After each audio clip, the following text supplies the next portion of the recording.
Hello दोस्तों, स्वागत है आप सभी का महाराजा ऑडियो बुक्स चैनल पर। दोस्तों लीजिए, मैं शीघ्र ही आपके सामने पुनः हाजिर हूँ वेद प्रकाश शर्मा जी के उपन्यास मेरे बच्चे मेरा घर का तीसरा एपिसोड लेकर के। तो चलिए देर नहीं करते हैं और प्रारंभ करते हैं मेरे बच्चे मेरा घर वेद प्रकाश शर्मा एपिसोड नंबर 3। अरे साधना उछल पड़ी। आपने वहां दरवाजा क्यों बंद कर लिया पिताजी? चटकनी चढ़ाने के बाद ठाकुर साहब उसकी तरफ घूमे। इस वक्त उनके चेहरे पर दुनिया भर की गंभीरता विराजमान थी। स्थिर सी आंखों से वे साधना को घूर रहे थे, कुछ ऐसे अंदाज में कि साधना के जिस्म में मौत की थरथराहट कौंध उठी। वे नपे तुले कदमों से साधना की तरफ बढ़े। बात क्या है पिताजी? साधना ने कांपते लहजे में पूछा। आप मुझे इस अकेले कमरे में क्यों ले आए हैं? न मेरा बच्चा पास है न जैबरा। इस तरह मेरी तरफ क्यों बढ़ रहे हैं आप? चाहते क्या हैं? सच बोलो, ठाकुर साहब गुर्राए। मारे डर के थूक निकलती हुई साधना ने पूछा, किस बारे में? क्या सचमुच विजय ने तुमसे शादी की है? जी हाँ। देखो, वहां सबके सामने बात दूसरी थी, यहां तुम अकेली हो। यदि तुम अपने झूठ पर अड़ी रही तो हम तुम्हारा खून कर देंगे और कानून हमारा कुछ नहीं बिगाड़ सकेगा, क्योंकि तुम देख ही चुकी हो कि यहाँ के सबसे बड़े पुलिस अफसर हम हैं। बिल्कुल सच सच बताओ कि यह नाटक रचने के लिए तुम्हें मुल्कापुर थाने किसने भेजा था? किसी ने नहीं।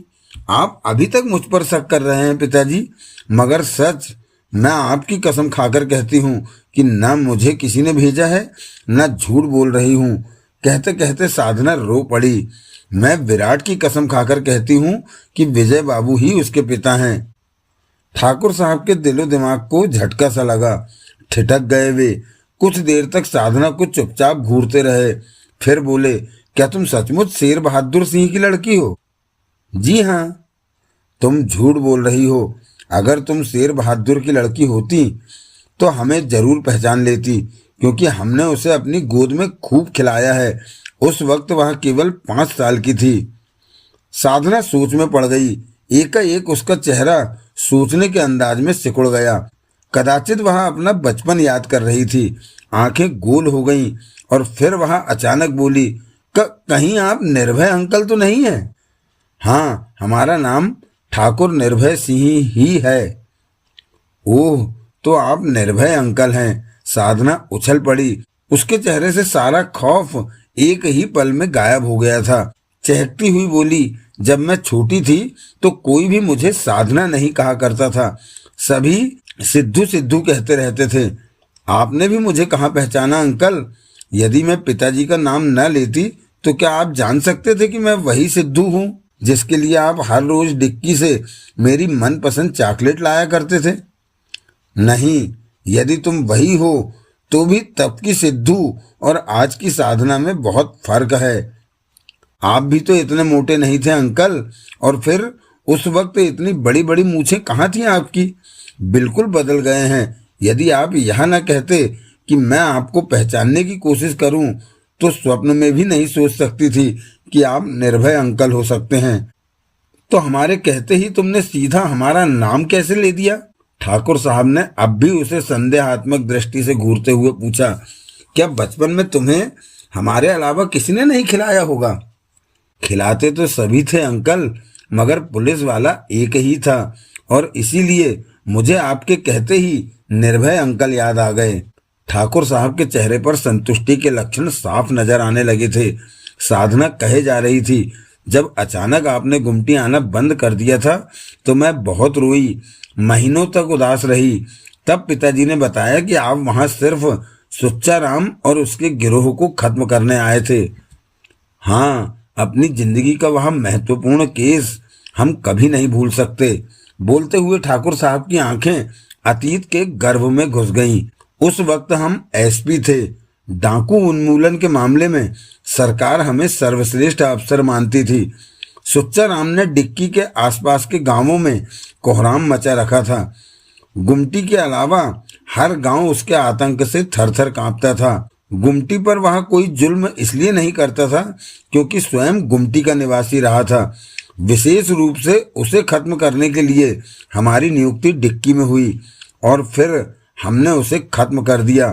ना तो हम कभी सुच्चा राम का दर्दनाक अंत भूल सकते हैं, ना ही तुम्हारे पिता शेर बहादुर का एहसान। उन्हीं की वजह से हम उन घाटियों से सुच्चा राम का आतंक खत्म करने में कामयाब हुए थे।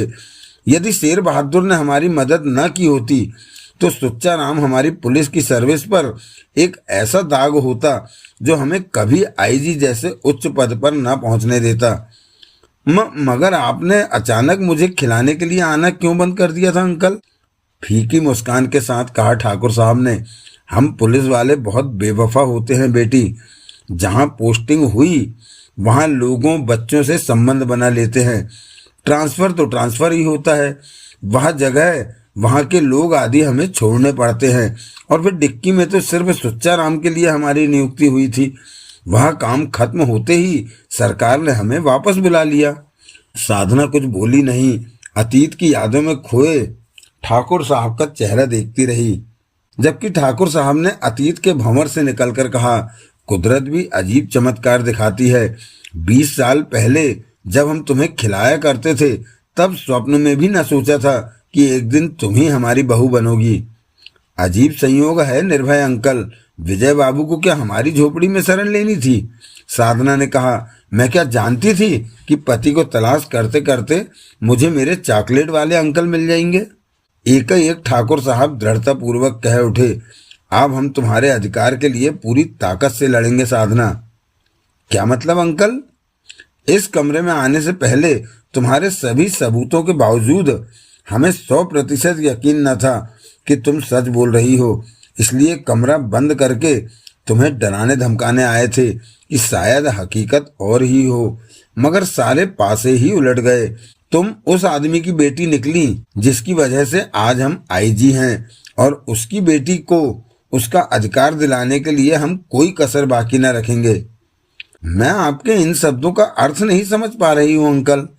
अधिकार देने वाले तो आप ही हैं और आपने मुझे बहू स्वीकार कर यहाँ रख ही लिया है। फिर आपको मेरे किस अधिकार के लिए किससे लड़ना पड़ेगा? अपने खून से। जी, ससुराल में बहू बन आने से तुम्हारा वास्तविक हक तुम्हें नहीं मिला है बेटी। तुम अपने पति को तलाश कर रही थी। जब तक वह तुम्हें नहीं मिल जाता तब तक तुम्हें तुम्हारा अधिकार नहीं मिलेगा, और तुम कल्पना भी नहीं कर सकती कि यह अधिकार दिलाने के लिए हमें उस नालायक से कितनी जद्दोजहद करनी पड़ेगी। आशा, भारतीय सीक्रेट सर्विस की इस एकमात्र महिला जासूस ने फोन की घंटी बजते ही रिसीवर उठाकर कहा, आशा हियर। हम बोल रहे हैं, भर्राई हुई आवाज। इस आवाज को भारतीय सीक्रेट सर्विस का कोई भी एजेंट लाखों में पहचान सकता था। पवन की आवाज सुनते ही आशा के समूचे जिस्म में चींटियां सी रेंग गईं। तनाव उत्पन्न हो गया और पूरी मुस्तैदी के साथ बोली, यस सर। क्या कर रही हो? भर्राई हुई रहस्यमय आवाज ने पूछा। आपके हुक्म का इंतजार कर रही थी सर। गुड, तो सुनो, पुलिस सुपरिंटेंडेंट रघुनाथ के पास विजय का खून से सना एक सूट, सीक्रेट चाकू, विजय की राइटिंग वाला एक कागज और एक लड़की के साथ विजय के ढेर सारे फोटोग्राफ हैं। इन सब चीजों को वह क्रमशः ब्लड, राइटिंग और फोटो एक्सपर्ट्स को जांच के लिए देने वाला है। तुम्हारा काम यह पता लगाना है कि वह ये सामान किन 3 एक्सपर्ट्स को देता है। तो किसी लड़की के साथ विजय के फोटो सर? यस, वे विजय और साधना नाम की लड़की की शादी के फोटोग्राफ्स हैं। वह विजय की शादी सर? आशा के मन मस्तिष्क को तेज झटका लगा। हाँ, कहानी बहुत लंबी है, मगर संक्षेप में सिर्फ इतना समझ लो कि पुलिस के सामने साधना नाम की एक लड़की ने खुद को विजय की पत्नी ही नहीं बल्कि उसके बच्चे का पिता होने का दावा भी किया है, और यह सामान उसने पुलिस को सबूत के तौर पर सौंपा है। क्या विजय ने सचमुच शादी? Shut up! पवन की गुर्राहटदार आवाज ने उसका वाक्य बीच में ही काट दिया। आशा का लहजा कांप गया। सर, तुम्हें इस उधेड़बुन में नहीं पड़ना कि विजय ने शादी की है या नहीं, वह साधना के बच्चे का बाप है या नहीं। तुम्हारा काम सिर्फ यह पता लगाना है जो बताया गया है। Yes sir. आशा की आंखों में आंसू थरथराने लगे थे। यह काम आज शाम तक हो जाना चाहिए और अपनी रिपोर्ट तुम्हें क्रमशः अशरफ, विक्रम और नाहर को देनी है, क्योंकि उससे आगे का काम उन्हें सौंपा गया है। आशा बड़ी मुश्किल से कह पाई, ओके सर। दूसरी तरफ से रिसीवर रख दिया गया, परंतु आशा ऐसा न कर सकी। रिसीवर हाथ में लिए वह बुत के समान खड़ी रह गई। दिमाग में साए साए कर रही तेज आंधी चल रही थी। दिल में उठ रही थी एक अजीब सी टीस। शायद वही टीस आंसू बनकर आंखों में छलकी थी। बहुत देर तक दिमाग ने कोई काम न किया। जब सोचने समझने लायक हुई तो धीरे से रिसीवर को क्रेडल पर रखती हुई बड़बड़ाई, नहीं, विजय कभी किसी हाल में शादी नहीं कर सकता, और विजय किसी बच्चे का बाप नहीं, यह किसी कीमत पर नहीं हो सकता।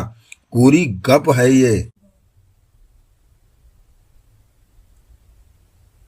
आशा से संबंध विच्छेद करने के तुरंत बाद विजय ने अशरफ का नंबर डायल किया और संबंध स्थापित होते ही पूर्व की भांति भारतीय सीक्रेट सर्विस के चीफ पवन के से भर्राए हुए स्वर में बोला, हम बोल रहे हैं। ओह सर, आप हुक्म कीजिए।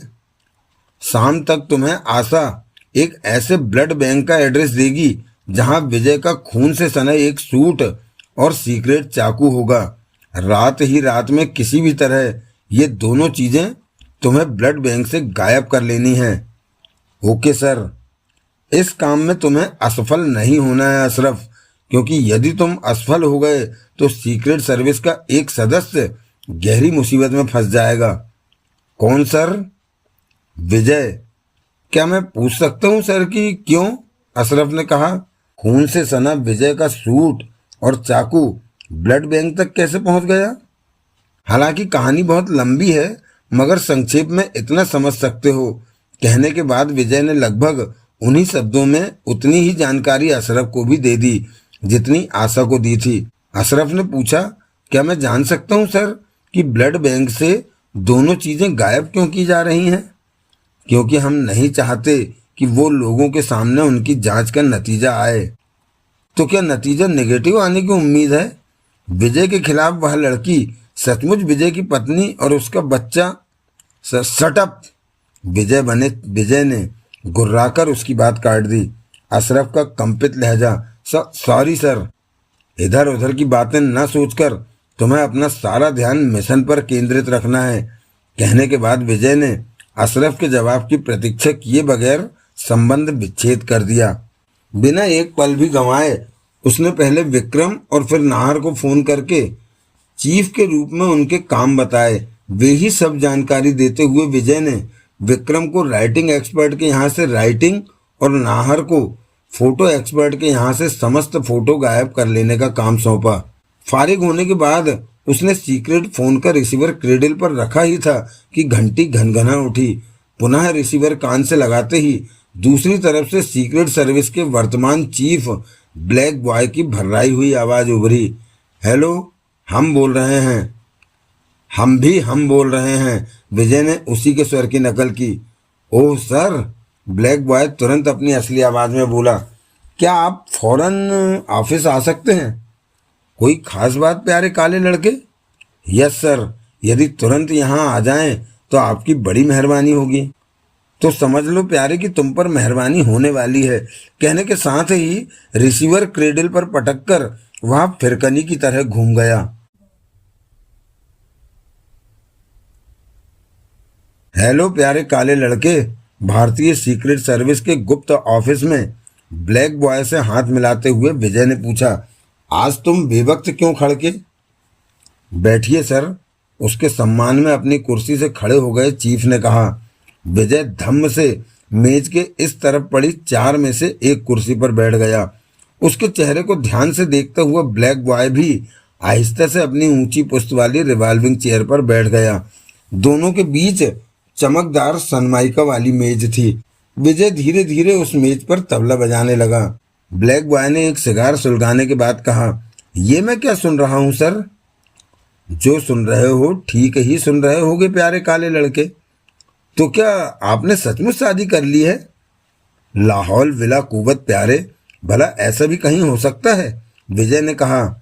हम वह चीज हैं जिसे देखते ही हसीनों के पसीने छूट जाते हैं। फिर भला वह कौन बेवकूफ होगी जो हमेशा पसीने से नहाई रहने के लिए हमसे शादी करेगी? मुझे पता लगा है सर कि एक बेवकूफ को तो ठाकुर साहब ने अपनी कोठी में रख लिया है। पता तो यही लगाना है प्यारे कि वहां हसीना आखिर है कौन। क्या आप उसे नहीं जानते? विजय ने बिल्कुल सपाट उत्तर दिया, बिल्कुल नहीं। फिर ये चक्कर क्या है सर? यही मालूम करने के लिए मैंने आपको याद किया था। विकास फोन पर मुझे सारी रिपोर्ट दे चुका है। साधना की कहानी वास्तव में बेहद स्वाभाविक और प्रभावित करने वाली ही नहीं बल्कि सबूतों से भरपूर है, ऐसी कि केवल 2 बातों में से एक हो सकती है। वे 2 बातें कौन कौन सी हैं प्यारे?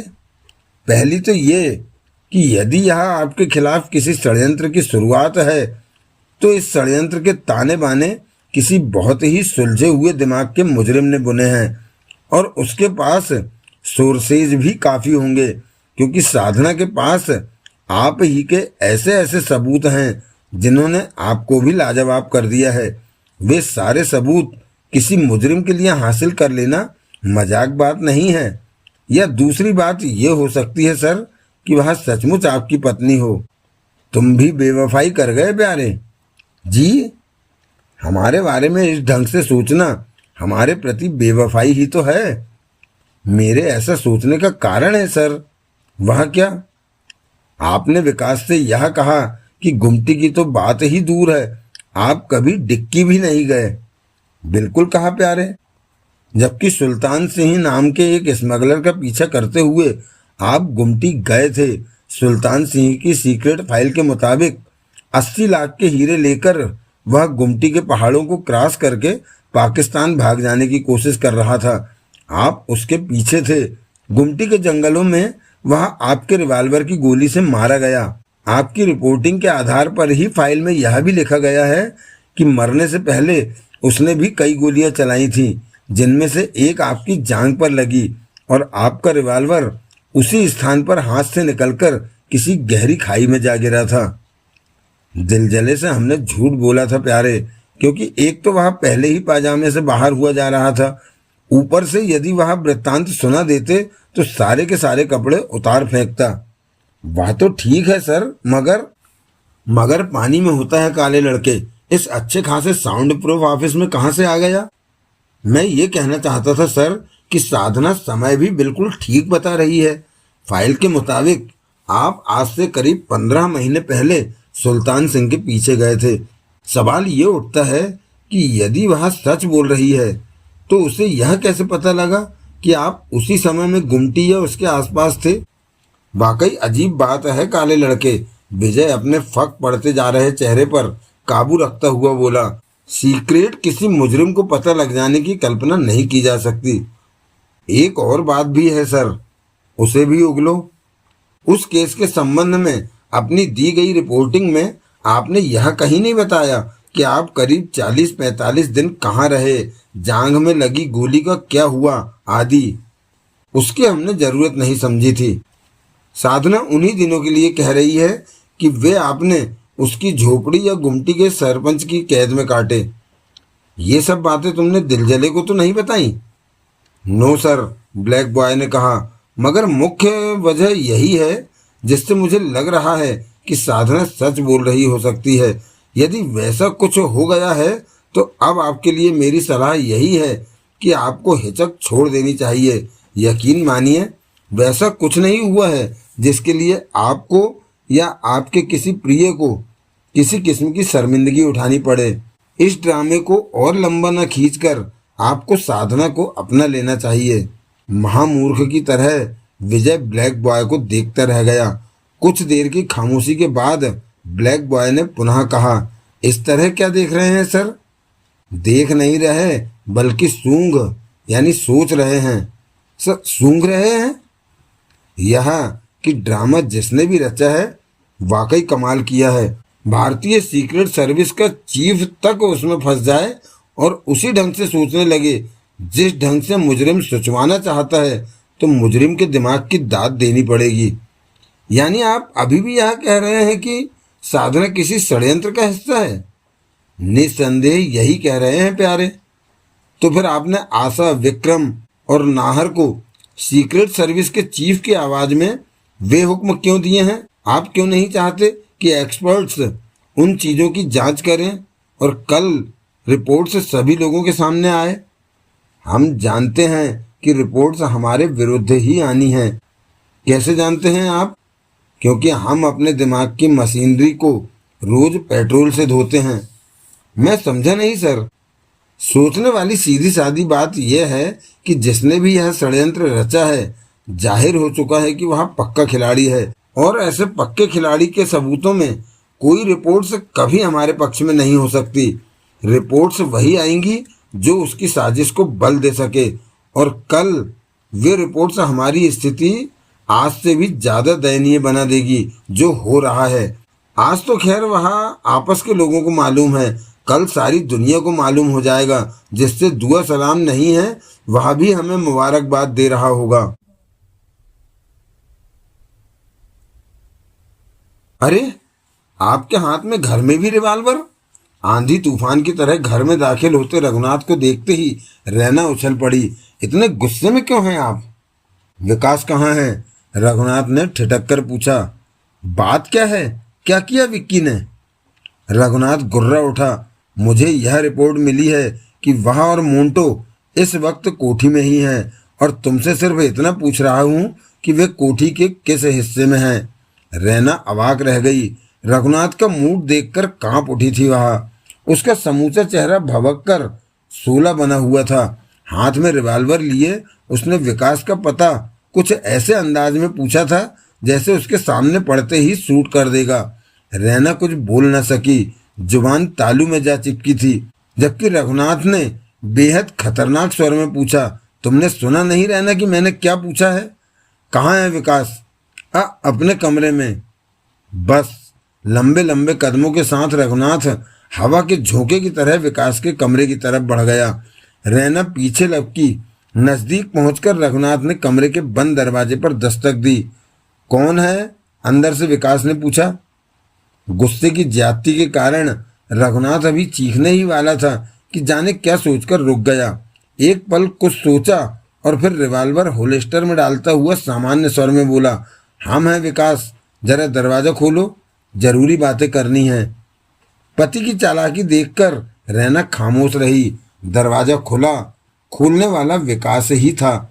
अंदर दाखिल होने के बाद सबसे पहले रघुनाथ ने कमरे की स्थिति का जायजा लिया। एक पल के लिए उसकी नज़र डबल बेड पर तकिया लगाए शाही अंदाज में लेटे मोंटो पर पड़ी। उसकी उंगलियों के बीच सिगार था और मुंह से वह धुएं के छल्ले बना बनाकर हवा में उछाल रहा था। क्या बात है डैडी? विकास ने पूछा। विकास को घूरता हुआ रघुनाथ एकाएक गुर्रा उठा। तो इस बंद कमरे में स्कीम बन रही है? स्कीम? विकास उछल पड़ा। चेहरा फक पड़ गया था। बोला, कैसी स्कीम डैडी? आज रात ठाकुर साहब के घर से साधना को किडनैप करने की स्कीम? आप क्या बात कर रहे हैं डैडी? विकास एकदम इस तरह बौखला गया जैसे चोरी करते पकड़ा गया हो। हाँ, हम भला आंटी को किडनैप क्यों करने लगे? क्या कुछ देर पहले तुम दोनों ठाकुर साहब की कोठी पर नहीं गए थे? गए थे। किस लिए? अरे वाह, ये भी कोई पूछने या नाराज होने की वजह है डैडी? हम मामी से मिलने गए थे। तुम मिलने नहीं बल्कि यह पता लगाने गए थे कि साधना की हिफाजत के वहाँ क्या इंतजाम किए गए हैं। याद रहे, वह सारा इंतजाम मेरी कमांड में है और मुझे पहले ही शक था कि तुम वहाँ पहुँचोगे। अतः वहाँ नियुक्त अफसरों को मैंने तुम्हें अंदर दाखिल न होने देने के निर्देश दे रखे थे। ओह, तो इस वजह से हमें दरवाजे से ही टरका दिया गया। मगर ऐसा क्यों डैडी? आपको हम पर क्या शक है? बनाने की कोशिश मत करो विक्की। हम जानते हैं कि तुम, मोंटो और विजय मिलकर क्या खिचड़ी पका रहे हो। पहले अपना और विजय का झगड़ा शो किया, फिर सुरक्षा व्यवस्थाओं पर नजर डाला है, और अब इस बंद कमरे में उस सुरक्षा व्यवस्था को तोड़ते हुए साधना को किडनैप कर लेने की योजना तैयार की जा रही थी। अब मामला गंभीर देखकर मोंटो भी उठ खड़ा हुआ था। आपको गलतफहमी हो रही। Shut up! गुर्राने के साथ ही रघुनाथ ने होलिस्टर से रिवॉल्वर निकालकर उस पर तान दिया और गरजा, तुम इसी वक्त से खुद को पुलिस की हिरासत में समझो। क्या मतलब? कल उस वक्त तक तुम पुलिस कस्टडी में रहोगे जब तक कि सभी एक्सपर्ट्स की रिपोर्ट्स नहीं आ जाती। मगर क्यों? विकास चीख पड़ा। ऐसा क्या किया है मैंने? कुछ करने से पहले ही गिरफ्तार किए जा रहे हो बेटे। ठाकुर साहब की भी यही राय है कि कुछ करने से पहले ही तुम्हें गिरफ्तार कर लिया जाए तो कम से कम तुम्हारी तरफ से खतरा टल जाएगा। कैसा खतरा? ये तो ज्यादती है डैडी। जब मैं कुछ कर नहीं रहा हूं तो। धाएं! सारी कोठी फायर की आवाज से गूंज उठी। रैना के हलक से चीख उबल पड़ी, जबकि गोली सीधी रघुनाथ के हाथ में दबे रिवॉल्वर से टकराई थी। रिवॉल्वर हवा में उछलकर दूर जा गिरा और रघुनाथ का हाथ झंझनाता रह गया। एक साथ तीनों की दृष्टि मोंटो की तरफ घूम गई। हाथ में अपना नन्हा सा रिवॉल्वर लिए धनुष टंकार डबल बेड के बीचों बीच खड़ा रघुनाथ को कवर किए हुए था, और ऐसा देखकर गुस्से के कारण रघुनाथ का बुरा हाल हो गया। लगभग दहाड़ उठा वहां। यह तुम ठीक नहीं कर रहे हो मोंटो।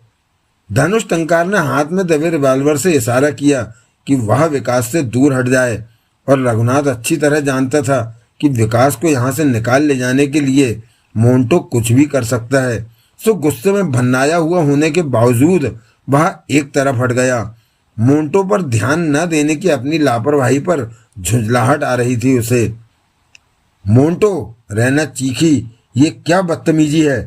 धनुष टंकार ने अपने हाथ की उंगली होठों पर रखकर उसे चुप हो जाने का निर्देश कुछ ऐसे अंदाज में दिया जैसे वह बोल पड़ेगी तो जाने क्या अनर्थ हो जाएगा। विकास के होठों पर शरारती मुस्कान थी। बोला, गुड शॉट मोंटो। मोंटो ने थोड़ा झुककर प्रशंसा कबूल की। जब वह विकास के कंधे पर सवार हुआ तब विकास बोला, माफ करना डैडी, हकीकत तो मैं जानकर ही रहूंगा और उसके लिए साधना को टार्चर करना होगा। तुम सफल नहीं हो सकोगे विक्की। वहां चप्पे चप्पे पर पुलिस है। ये मैं अच्छी तरह जानता हूं डैडी कि चप्पे चप्पे पर नियुक्त पुलिस से कैसे निपटा जाता है। तुम बहक रहे हो विक्की। विजय की बातों में आकर तुम यह गलतफहमी दिमाग से निकाल दीजिए कि मैं जो कुछ करूंगा वह विजय गुरु के हुक्म से करूंगा। अगर वे राज बता देते तो मुझे किडनैप और साधना को टार्चर करने की जहमत न उठानी पड़ती। कारण ही यह है कि विजय गुरु हकीकत बताने के लिए तैयार नहीं है। मैं साधना को इतना टार्चर करूंगा कि या तो वह स्वयं मुंह खोल देगी अथवा विजय अंकल ही चीख पड़ेंगे कि विकास, मेरे बच्चे, मेरी पत्नी को छोड़ दे। क्या बक रहे हो तुम? आप नहीं समझेंगे डैडी, फिलहाल चलता हूँ।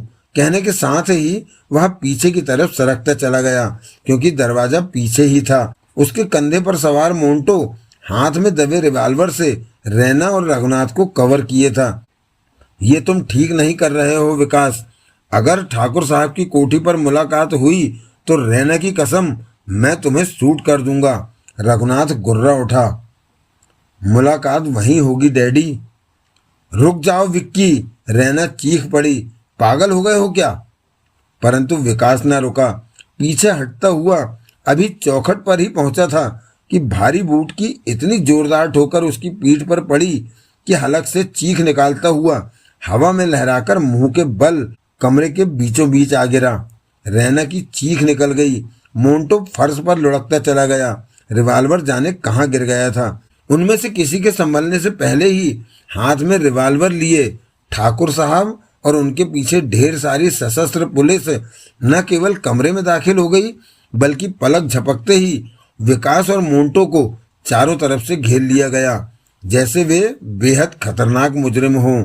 सबसे पहले ठाकुर साहब की आवाज गूंजी, हाथ ऊपर उठा लो।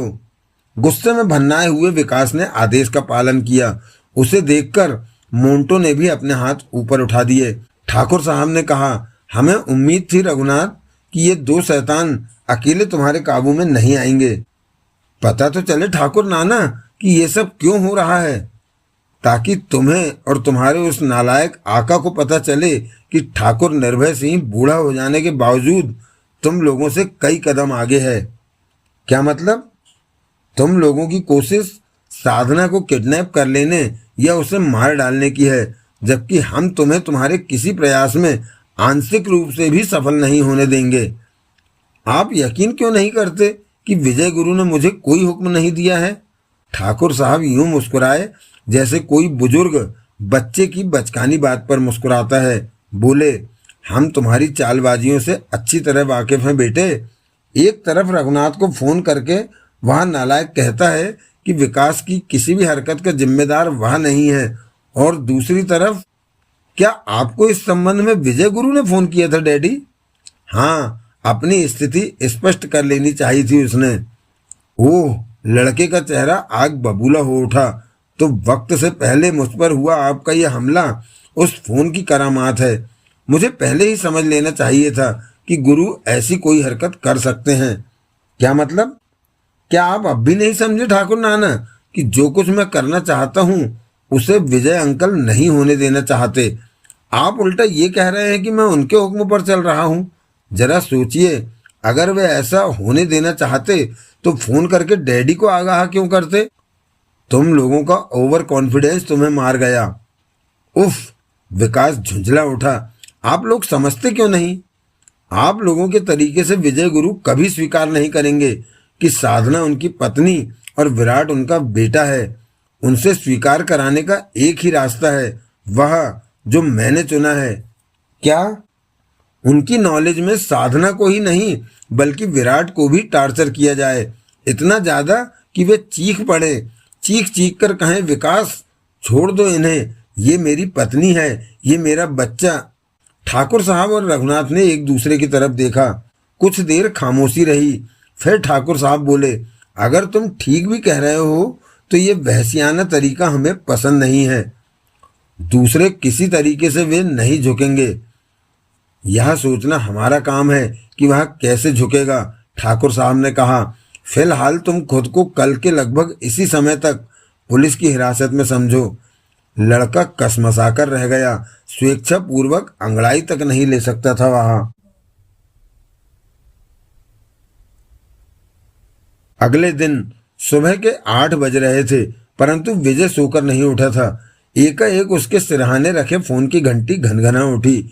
बेड पर पड़े ही पड़े विजय ने हाथ लंबा किया और रिसीवर उठाकर माउथ पीस में बोला, गुटर गूं गुटर गूं। मैं अशरफ बोल रहा हूं विजय। मैं कबूतर खाने से कबूतर नंबर 1251 विजय कुमार झकझकिए की आवाज में बोल रहा हूं। विजय ने कहा, कहो प्यारे झांझरों के, किस किस को दिए धोखे? धोखा तो हम सबको तुमने दिया है बेटे। आए हमने? देखो प्यारे, हम किसी को अपनी कोई चीज नहीं दिया करते हैं। अगर तुम हमारी कोठी से धोखा उठाकर ले गए हो तो बराए मेहरबानी उसे वापस कर दो, वरना हम तुला राशि को जाकर रपट लिखा देंगे कि झांझरोके ने हमारा धोखा चुरा लिया है। हंसते हुए अशरफ ने कहा, यदि तुम रघुनाथ के सामने पड़ गए तो वह तुम्हें फाड़ कर खा जाएगा, क्योंकि कुछ ही देर में यह धमाकेदार समाचार उसे मिलने ही वाला होगा कि साधना द्वारा कल पेश किए गए सारे सबूत गायब हो गए हैं। कहाँ गए? सीक्रेट सर्विस के ऑफिस में, चीफ के पास। ये हमारे तुम्हारे बीच चूहा कहाँ से टपक पड़ा? खैर, तुम्हें मुबारकबाद देने के लिए फोन किया था। किस बात की प्यारे? वैसे मैं शादी की देना चाहता था। तुम भले ही इस बात की समझ लो कि सारे सबूत गायब हो चुके हैं और पुलिस तुम्हें साधना का पति साबित नहीं कर सकेगी। वाकई? मगर ये अच्छी बात नहीं है दोस्त। यारों को ना पूछा, ना पार्टी दी, और शादी ही नहीं बच्चा तक कर डाला। बुरा सा मुंह बनाते हुए विजय ने कहा, तुम्हारा टेस्ट कुछ बिगड़ गया है झांझरोके। मगर बात समझ में नहीं आई। उसकी बात पर कोई ध्यान दिए बगैर अशरफ ने कहा, तुम अपनी बीवी और बच्चे को स्वीकार क्यों नहीं कर लेते? जवाब देने के स्थान पर विजय ने रिसीवर क्रेडिल पर पटक देना ही मुनासिब समझा। अभी एक सांस भी न ले पाया था कि घंटी पुनः घनघना उठी। झुंझलाए हुए विजय ने रिसीवर उठाकर कहा, पाजामे में रहो झांझरोके, वरना चिमटा बना दूंगा। मैं विक्रम बोल रहा हूँ। बोलो, रोका किस कन खजूरे ने है? मुझे आशा से बहुत सहानुभूति है। समझ में नहीं आता कि बेचारी का क्या होगा। उसकी हालत मुझसे देखी नहीं गई। कम से कम सांत्वना देना तो तुम्हारा फर्ज है। झुंझलाकर विजय ने संबंध विच्छेद कर दिया। 5 मिनट बाद नाहर का फोन आया। उसने कांग्रेचुलेशन ही कहा था कि विजय ने रिसीवर इतनी जोर से क्रेडल पर पटका कि क्रेडल चटक गया। कुछ देर तक विजय टेलीफोन को घूरता हुआ अजीब अजीब से मुंह बनाता रहा, फिर उठा और बाथरूम में घुस गया। 1 घंटे बाद ड्रेसिंग टेबल के सामने खड़ा वह बाल संवारने के साथ साथ ही अजीब अजीब ढंग से ठुमक भी रहा था कि नजर दरवाजे के बीचों बीच खड़ी आशा पर पड़ी। विजय को वह एकाएक ही शीशे में नजर आई थी। वह न जान सका कि आशा कितनी देर से वहां खड़ी है। एक पल, सिर्फ एक पल के लिए विजय का ठुमकना रुका। अगले ही पल वह पूर्व की भांति ठुमकने लगा, यूं जैसे आशा को देखा ही ना हो। जबकि वास्तविकता यह है कि उस एक ही पल में वह आशा के चेहरे के नन्हे से नन्हे भाव को पढ़ चुका था और जान चुका था कि इस वक्त उसके दिल की क्या हालत है। बाल संवारने के बाद उसने शीशे में स्वयं ही को आंख मारी और पलट पड़ा। फिर आशा को देखते ही इस तरह चौंका जैसे पहली बार देखा हो। बोला, हैं गोगिया पासा, तुम? आओ आओ, वहां कुतुब मीनार की तरह क्यों खड़ी हो? घायल आशा ने कहा। मुबारक हो विजय। ऐसे भी कहीं मुबारकबाद दी जाती है? अंदर तो आओ गुले गुलजार। विजय के शब्द जैसे बिजली बनकर उसके दिल के टुकड़े किए दे रहे थे। अपने मुखड़े के जर्रे जर्रे पर वेदना लिए आशा आगे बढ़ी। विजय बोला, आप आए हमारी चौखट पर। कभी हम चौखट और कभी आपका चौखटा देखते हैं। आशा को लगा कि अंदर से रुलाई छूटने वाली है। सीक्रेट सर्विस की उस एकमात्र महिला जासूस ने बड़ी मुश्किल से उसे रोका। ये अलग बात है कि इस प्रयास में उसका चेहरा बिगड़ने लगा था। गुलाब की पंखुड़ियां यूं कांप रही थी जैसे अभी टूटकर गिर जाएंगी। वह आहिस्ते से सोफे पर बैठ गई। अब बोलो मिस गोगिया पासा, किस बात की मुबारकबाद देने आई हो? अपनी मासूम आंखों से आशा ने उसकी ओर यूं देखा जैसे उसे धिक्कार रही हो। बोली, तुम्हारी शादी की। आए? विजय इस तरह उछल पड़ा जैसे पहली बार उसके सामने किसी ने यह नाम लिया हो। सर, शादी और हमारी? हाय, अपने ऐसे नसीब कहाँ मिस गोगिया पासा। कोई हसीना ऐसी घास ही हमारे सामने नहीं डालती जिसे हम चट कर जाएं। अब ये बनावटी बातें करने से क्या फायदा विजय? आशा ने कहा। सच मानो, मुझे ना कोई अफसोस है ना दुख। मैं तो तुम्हें खुश देखना चाहती हूँ। हाँ, एक बार उस भाग्यवान को देखने की इच्छा जरूर है जिसने ये गौरव पाया। अजी, तुमने भी सुबह सुबह किस छिपकली का नाम ले दिया मिस गोगिया पासा? सोचने वाली बात है।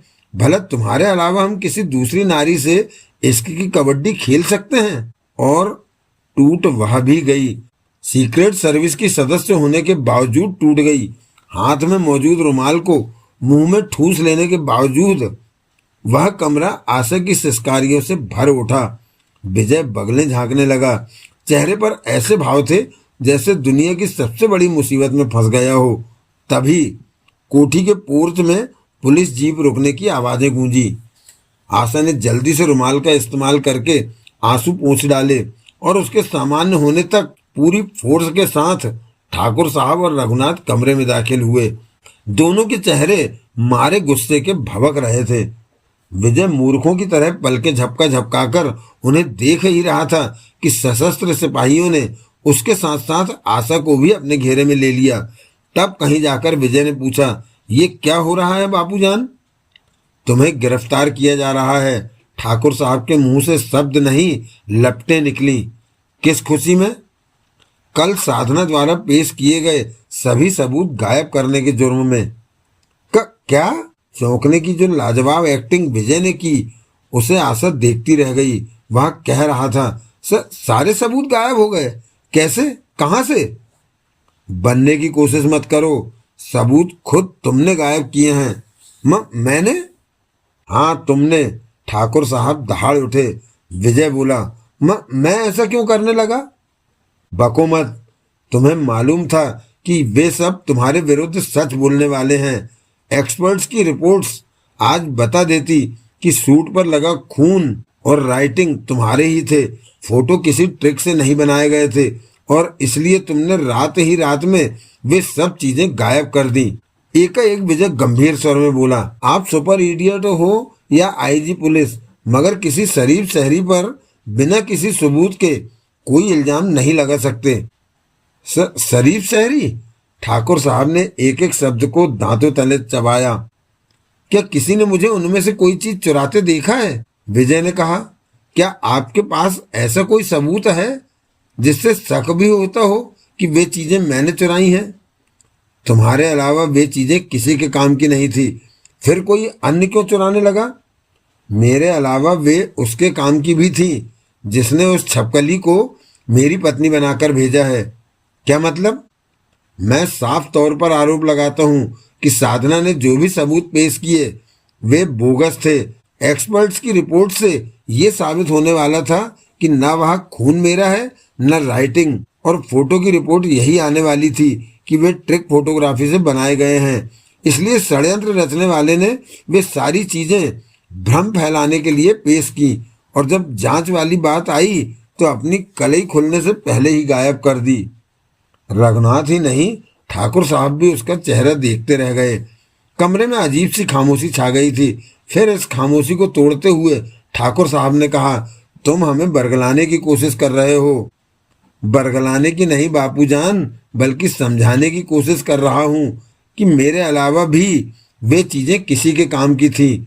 विजय ने कहा, साथ ही यह भी कि आप उस छपकली की बातों में आकर किसी अज्ञात मुजरिम द्वारा बिछाए गए सुदृढ़ जाल में फंस रहे हैं। तुम नहीं जानते बेटे कि हम साधना को ही नहीं बल्कि उसके सारे खानदान को अच्छी तरह जानते हैं। उसे हमने गोद में खिलाया है और वह किसी मुजरिम का मोहरा नहीं हो सकती। क्या मतलब? मतलब यह कि उन चंद सबूतों को गायब करके तुम इस खुशफहमी में न रहना कि सच्चाई को झुठला दोगे। साधना अभी तक महफूज है और जब तक वह है तब तक ऐसे जाने कितने सबूत मौजूद रहेंगे। तुम मात खा गए। तुम्हारे हुक्म के मुताबिक न विकास साधना को किडनैप कर सका न ही उसका मर्डर।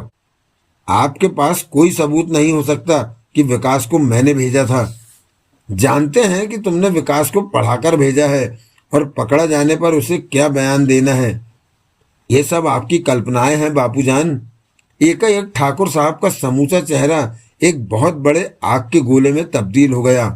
वे आगे बढ़े, आंखों में खून लिए विजय को घूरते हुए उसके नजदीक पहुंचे, बेहद नजदीक। आशा कांप कर रह गई। ठाकुर साहब को इस रूप में उसने पहले कभी न देखा था। झपटकर ठाकुर साहब ने दोनों हाथों से विजय का गिरेबान पकड़ा और एक एक शब्द को चबाते हुए गुर्राए, तुम अपने आप को बहुत होशियार समझते हो ना? यह गलतफहमी भी तुम्हें है कि तुम बहुत बड़े जासूस हो, है ना? नहीं तो? विजय बुरी तरह बौखला गया, मगर उसके शब्दों पर लेस मात्र भी ध्यान दिए बिना ठाकुर साहब ने कहा, हमने हमेशा यही कोशिश की कि तुमसे हमारा टकराव ना हो, मगर इस बार मामला हमारे घर की इज्जत और उस सम्मान का है जिसे हमने बरसों की मेहनत के बाद बनाया है।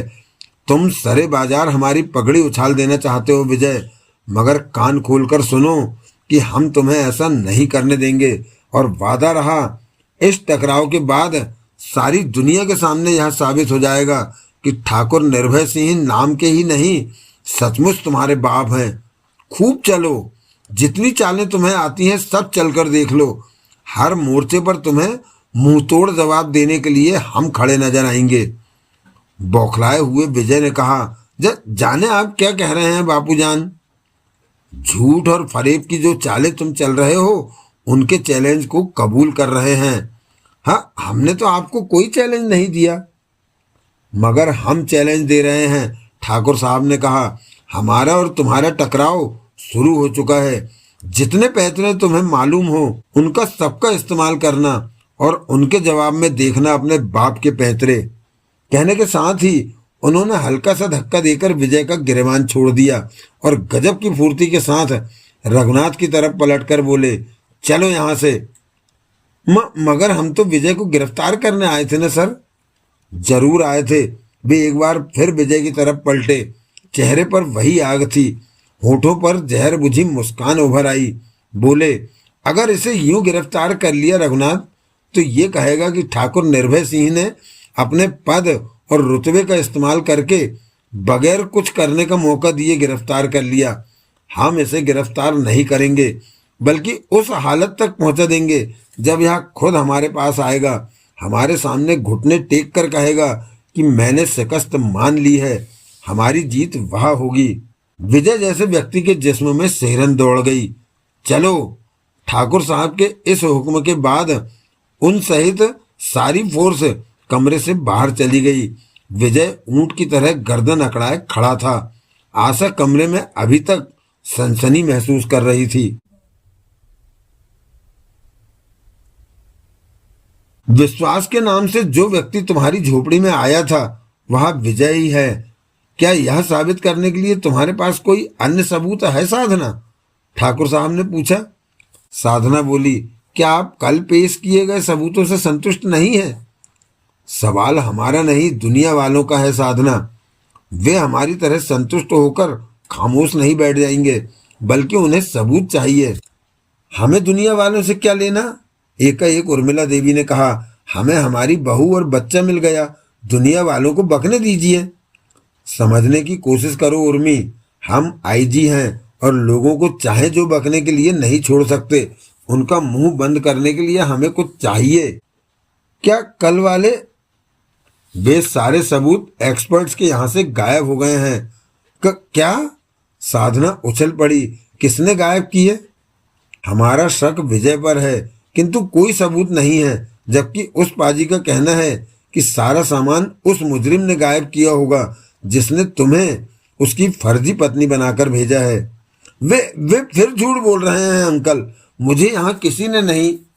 हम जानते हैं साधना, अच्छी तरह जानते हैं कि वह नालायक झूठ बोल रहा है, मगर सिर्फ जानने से कुछ नहीं होता। हमारे पास उसके खिलाफ कोई सबूत नहीं है, और सबसे ज्यादा हैरत अंगेज बात तो यह है कि केंद्रीय खुफिया विभाग की रिपोर्ट उसे ही फेवर कर रही है। क्या मतलब?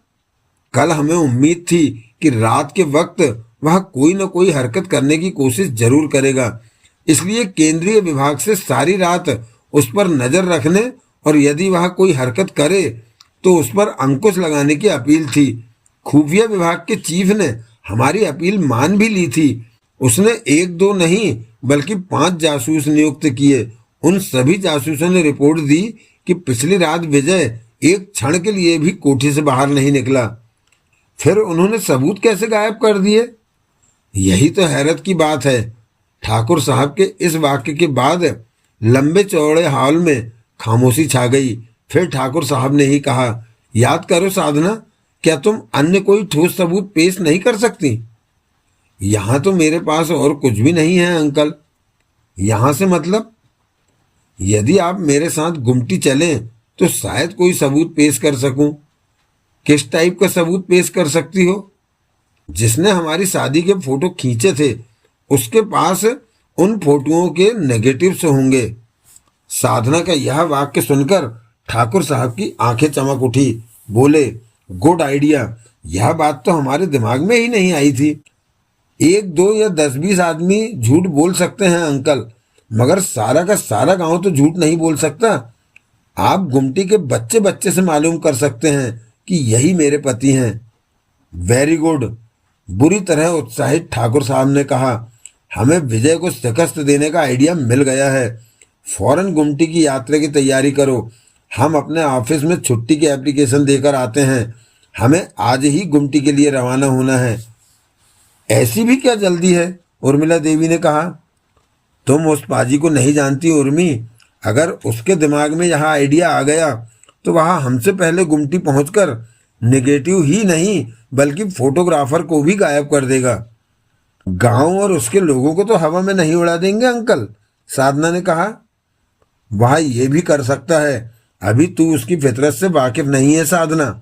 अपने स्वार्थ के लिए वह जो कर दे कम है। इसीलिए तो हमने कहा था कि तुम्हारे अधिकार के लिए हमें उससे हद दर्जे की जद्दोजहद करनी होगी। हमने अपनी जिंदगी में उससे बड़ा नालायक लड़का नहीं देखा। बुरे से बुरा काम करने में भी वह हिचकता नहीं है। आप कुछ सोचकर तो बोला कीजिए, उर्मिला देवी ने प्रतिरोध किया। क्या आपको मालूम है ये शब्द आप किसके लिए कह रहे हैं? हाँ, मालूम है, वह तुम्हारा भोला भाला बेटा है। सुनो प्यारे काले लड़के, फोन पर विजय ब्लैक बॉय से कह रहा था। कुछ ही देर पहले रैना बहन ने फोन पर ऐसी सूचना दी है जिसे सुनकर हमारी तीसरी आंख फड़क रही है। ऐसी क्या बात है सर? साधना नाम की छपकली हमारे बापू को गुमटी ले जाने के लिए पटा लिया है। उनके साथ हमारी मम्मी ही नहीं बल्कि रघुनाथ और रैना भी जा रहे हैं। मैं समझा नहीं सर। बुरा सा मुंह बनाते हुए विजय ने कहा, किस गधे ने तुम्हें सीक्रेट सर्विस का चीफ बना दिया? माफ करें सर, मुझे चीफ बनाने वाले तो आप ही हैं। हाँ, सो तो ठीक है, थोड़ा सकपकाने का अभिनय करते हुए विजय ने कहा।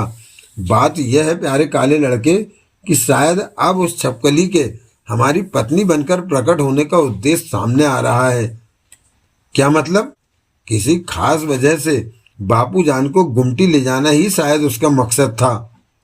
ओह, ब्लैक बॉय का ऐसा स्वर जैसे अब बात कुछ कुछ उसकी समझ में आ रही है। बोला, मगर ठाकुर साहब को गुमटी ले जाने के पीछे उसका क्या ध्येय हो सकता है सर? यह तो गुमटी पहुंचकर ही पता लगेगा प्यारे, क्योंकि हमें यह नहीं मालूम कि अचानक गुमटी यात्रा का ये प्रोग्राम किस आधार पर और किस लिए बना। रैना द्वारा मिली इंफॉर्मेशन से सिर्फ इतना ही मालूम हो सका है कि वे सब गुमटी जा रहे हैं। सब क्यों? वनवास तो अकेले राम को हुआ था प्यारे, लक्ष्मण और सीता जबरदस्ती उसके साथ चिपक गए। जाने आप क्या कह रहे हैं सर। बात यह है माई फुट कि जब साधना के साथ बापू जान का गुमटी यात्रा का प्रोग्राम पक्का हो गया तो जिद करके मम्मी भी उसमें शामिल हो गई। बापू जान छुट्टी के लिए एप्लीकेशन देने ऑफिस गए। तुला राशि ने उस एप्लीकेशन का कारण पूछा। उनके बताते ही एक एप्लीकेशन उसने भी दे दी। जिस तरह बापू जान को उसकी जिद के आगे झुकना पड़ा, उसी तरह रैना बहन के सामने तुला राशि को, क्योंकि घर आकर जो सुच्चा राम की कहानी रैना बहन को बताई तो यात्रा के लिए रैना भी कमर कसकर तैयार। मगर उन्होंने आपको खबर क्यों दी सर? ये राज की बातें हैं प्यारे। दुश्मन के खेमे में अपना जुगाड़ रखे बिना कोई भी जंग जीती नहीं जा सकती। दरअसल रैना बहन पर डोरे डालकर हमने उसे 5% यकीन दिला दिया था कि साधना किसी मुजरिम का मोहरा भी हो सकती है। सो यदि कोई विशेष घटना हो तो हमें इन्फॉर्म कर दे। गुमटी यात्रा की तैयारियां उसे घटनाक्रम का खास मोड़ नजर आया। वाकई आपको कोई नहीं समझ सकता सर। अशरफ, विक्रम, नाहर और आशा से कहो कि वे फौरन गुमटी यात्रा की तैयारी कर लें, क्योंकि किसी भी समय हम लोगों को भी रवाना होना पड़ सकता है। तुम भी तैयार रहना। इस यात्रा में तुम अशरफ आदि के लिए सीक्रेट सर्विस के उन जैसे सदस्यों के रूप में शामिल होगे। रैना, रघुनाथ और बापू जान की नजरों में तो रैना के सगे और चचेरे भाई हो ही।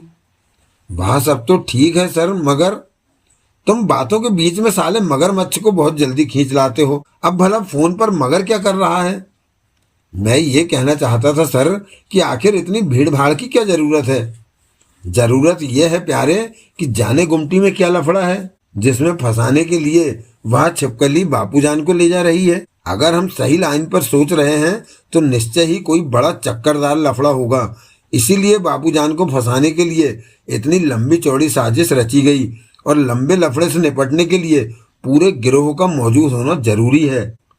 क्या विकास से कुछ नहीं कहना है सर? क्या बापूजान और तुला राशि ने उसे मुक्त कर दिया है? जी हाँ, कुछ देर पहले उसने फोन पर मुझसे बातें की थी।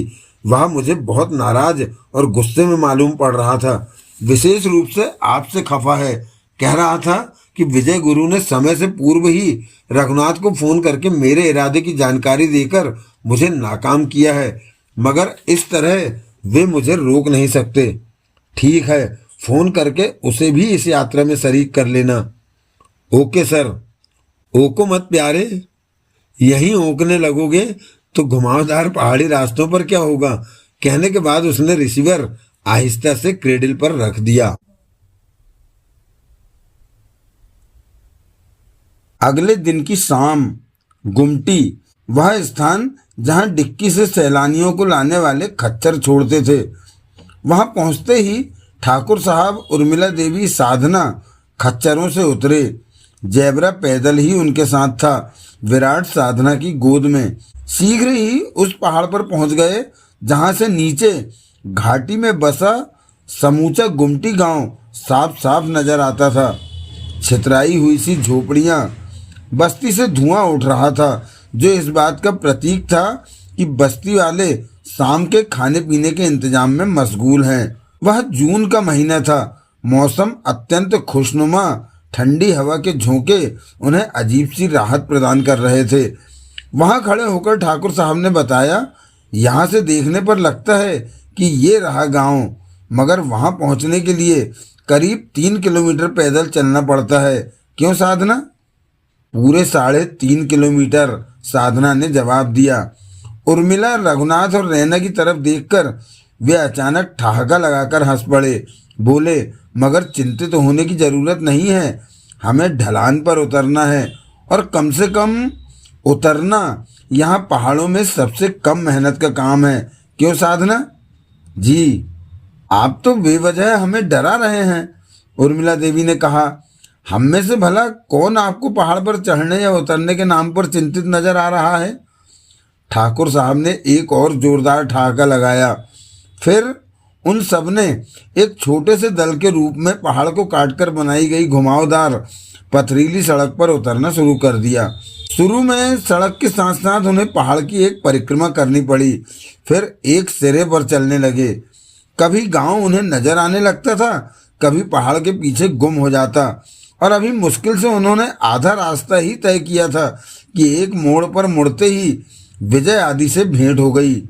विजय, अशरफ, ब्लैक बॉय, विक्रम, नाहर, आशा और विकास एक टीले की जड़ में वे व्रत बनाए बैठे थे, और उस व्रत के बीच सूटेड बूटेड मोंटो माउथ आर्गन बजाने के साथ ही साथ जबरदस्त ठुमके लगा रहा था, ऐसे कि लगभग उन सभी का हंसते हंसते बुरा हाल था। उन्हें देखते ही जहां रैना, उर्मिला देवी, रघुनाथ और साधना के चेहरों पर चौंकने के भाव उभर आए, वहीं ठाकुर साहब का समूचा चेहरा एकदम भभक उठा। उनके जिस्म में अजीब सा तनाव उत्पन्न हो गया, आंखें सुर्ख होती चली गईं। उन्हें देखते ही विजय की टीम भी एक झटके से उठकर खड़ी हो गई। नाचना बंद करके मोंटो विकास के कंधे पर सवार, सभी के चेहरों पर गंभीरता। समय जैसे रुक गया, ब्लेड की धार जैसा पैना सन्नाटा छा गया था वहां। तुम? ठाकुर साहब के मुंह से आग निकली। तुम यहाँ? जी हाँ, विजय ने अकड़ कर कहा, हम यहाँ। ठाकुर साहब चीख पड़े, तुम यहाँ क्या कर रहे हो? ससुराल जा रहे थे, थक गए तो रास्ते में सुस्ताने बैठ गए। तुम तो कह रहे थे कि गुमटी से तुम्हारा कोई संबंध नहीं है।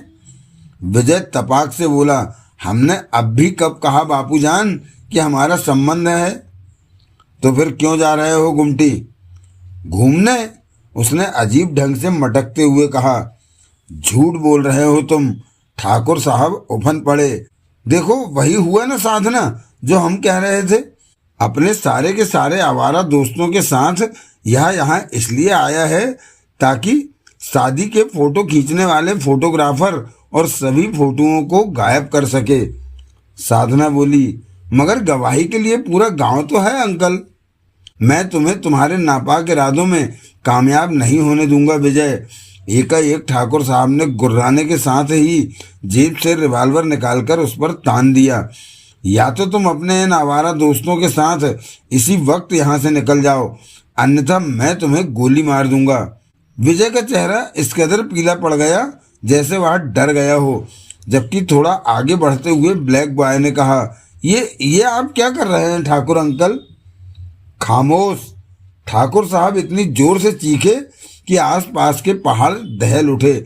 इसके आवारा दोस्तों की टोली में आज तुम्हें भी देखकर हमें बहुत दुख हुआ है अजय। ब्लैक बॉय को वे उसके वास्तविक नाम अजय से ही जानते हैं। हमें नहीं मालूम था कि विकास की तरह इसने तुम्हें भी अपने रंग में रंग लिया है। मेरी बात तो सुनिए ठाकुर अंकल, मामला यह नहीं है जो आप समझ रहे हैं। उसकी बात बीच में ही काटकर ठाकुर साहब विकास को घूरते हुए बोले, क्यों? तुम तो कह रहे थे कि इस मामले में तुम इसके साथ नहीं हो और जो कुछ कर रहे थे अपनी मर्जी से कर रहे थे। अब तो तुम्हारा झूठ खुलकर सामने आ गया। मैं राजनगर से गुमटी के लिए इनके साथ चला जरूर था ठाकुर नाना, मगर यकीन मानिए विचारों से इनके साथ नहीं हूँ। हम सबको यह कहकर अपने साथ लाए हैं कि अगर हमें शक है कि साधना इनकी पत्नी है तो गुमटी चलें। इन्होंने दावा किया है कि गुमटी का एक भी नागरिक यदि इन्हें साधना का पति कह देगा तो ये पत्नी के रूप में साधना को स्वीकार कर लेंगे। ओह, तो ऐसा दावा किया है इसने? जी हाँ ठाकुर साहब, एकाएक अशरफ ने कहा। हम सभी विजय के दोस्त जरूर हैं, मगर सभी ने दबाव डालकर कहा था कि इसे साधना को स्वीकार कर लेना चाहिए। तब अपने सच होने का दावा करके यह गांव वालों से मिलाने हमें यहाँ लाया है। ठाकुर साहब ने सीधे विजय की आंखों में झांकते हुए सवाल किया, यही बात जरा हम तुम्हारे मुंह से भी तो सुने। बोलो, क्या ये लोग ठीक कह रहे हैं? ये बेचारे महात्मा लोग हैं, भला झूठ कैसे बोल सकते हैं? तो तुम्हारा ये दावा है कि गुमटी का एक भी नागरिक तुम्हें साधना का पति नहीं कहेगा? जी। और ये दावा तुम गुमटी से सिर्फ 1.5 किलोमीटर इधर कर रहे हो? जी। ये अब भी झूठ बोल रहे हैं अंकल, एकाएक साधना ने कहा। जरूर इस सरासर झूठ के पीछे इनकी कोई चाल है। गुमटी का बच्चा बच्चा इन्हें पहचानता है। हाथ कंगन को आरसी क्या मोहतरमा, और पढ़े लिखे को फारसी क्या। हम तो आप लोगों की राहों में बैठे ही इसलिए हैं कि साथ ही साथ आगे बढ़ते हुए गुमटी पहुँचें। पता तो लगे कि हम में से हरिश्चंद्र का वंशज कौन है। हाँ चलो, अगर ऐसी बात है तो आपका यहाँ मिलना ठीक ही हुआ। आप एक आदमी की बात करते हैं, सारा गांव कहेगा कि विश्वास नाम से गुमटी के दामाद बनकर आप ही यहाँ रहे। वे लोग आपसे इतने खफा हैं कि यदि अकेले वहाँ पहुँच जाते तो मुझे धोखा देने के जुर्म में शायद वे आपको मार ही डालते।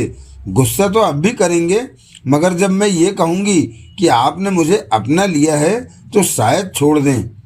चलिए मोहतरमा, हम सिर के बल तैयार हैं। ठाकुर साहब ने पूछा, तुम्हें कैसे पता लगा कि हम लोग यहाँ आ रहे हैं? प्राइवेट जासूस हैं, विजय ने अकड़ कर जवाब दिया। कोई घास नहीं खोदते। विजय के इस अंदाज पर ठाकुर साहब तिलमिलाकर रह गए, मगर फिलहाल गुस्से को पी जाना ही उन्होंने मुनासिब समझा। दरअसल गुमटी के इतने नज़दीक भी विजय के दावे ने उनके दिमाग को तीव्र झटका दिया था। वे सोचने के लिए विवश हो गए थे कि विजय के इस दावे के पीछे क्या है। या तो वह अत्यंत ढीठ है अथवा उसकी बातों में कोई दम है। उन्हें लगा कि विजय का यहाँ आना ठीक ही हुआ। 1.5 किलोमीटर की यात्रा के बाद दूध का दूध और पानी का पानी हो जाएगा। मगर उन्होंने एक बार फिर चेतावनी दी, अपना दावा याद रखना विजय। यदि गुमटी के एक भी व्यक्ति ने तुम्हें साधना का पति कह दिया तो तुम्हें साधना को ही नहीं बल्कि विराट को भी अपनाना होगा। ऑफ कोर्स, विजय ने किसी वेटर की तरह झुकते हुए कहा। वे सब साथ जा रहे थे। यह जानने की जिज्ञासा सभी के दिलों में थी कि साधना झूठ बोल रही है या विजय। साधना किसी षड्यंत्र का मोहरा है या विजय ने सचमुच उससे शादी की है। दरअसल विजय के दावे ने ठाकुर साहब को ही नहीं बल्कि उर्मिला देवी, रैना और रघुनाथ जैसों के विश्वास को भी हिलाकर रख दिया था। विजय के चेहरे पर कोई शिकन न थी। वह घुटने मोड़ता उनके साथ चला जा रहा था। वे एक मोड़ पर घूमे ही थे कि एक ग्रामीण उनके सामने आ गया। वह गुमटी से ऊपर की तरफ आ रहा था। उन्हें देखते ही बोला, अरे आप कौन लोग हैं भाई, और गुमटी की तरफ क्यों जा रहे हैं? इधर देखने की कोई जगह नहीं है। क्या तुम गुमटी के रहने वाले हो? विकास ने पूछा। हाँ, अधेड़ ग्रामीण ने कहा। एकाएक ठाकुर साहब आगे आ गए। विजय और साधना की तरफ इशारा करके उन्होंने सवाल किया, क्या तुम इन दोनों में से किसी को जानते हो? मगर जवाब देना तो दूर, ठाकुर साहब पर नजर पड़ते ही जो प्रतिक्रिया उस अधेड़ ग्रामीण पर हुई उसे देखकर सभी चकित रह गए। दरअसल ठाकुर साहब के चेहरे पर नजर पड़ते ही ग्रामीण यूं खड़ा रह गया था जैसे अचानक पत्थर की मूर्ति में तब्दील हो गया हो। कुछ कहने के प्रयास में उसका खुला मुंह खुला का खुला ही रह गया। पहले उसकी झुर्रियों घिरी पलकें सिमटी, फिर आंखें गोल होते होते उनमें भय के चिन्ह उभर आए और देखते ही देखते उसका चेहरा पीला जर्द पड़ता चला गया। आधे मिनट बाद ही मारे खौफ के वह थरथर कांपने लगा, कुछ इस तरह जैसे रात के अंधेरे में कोई कमजोर दिल अपने सामने किसी वृक्ष के आकार की सफेद आकृति को देखकर डर जाए। ठाकुर साहब को वह इस तरह देख रहा था जैसे वे कोई जीते जागते इंसान नहीं बल्कि भूत प्रेत हों। क्या बात है, हमें देखकर तुम इतना डर क्यों रहे हो? पूछते हुए ठाकुर साहब ने अपने हाथ उसकी तरफ बढ़ाए थे कि नहीं। खौफ में डूबी एक ऐसी जबरदस्त चीख उसके हलक से निकली कि पहाड़ दहल उठे। उछलकर वह ठाकुर साहब से दूर हट गया, कुछ इस तरह जैसे किसी अज्ञात शक्ति ने उछालकर फेंका हो।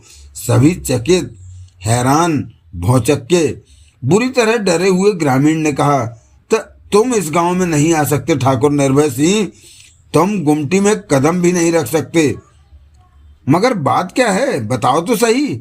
कहते हुए ठाकुर साहब उसकी तरफ लपके ही थे कि ग्रामीण पलटा और हैरत अंगेज तरीके से सिर पर पैर रखकर भागा।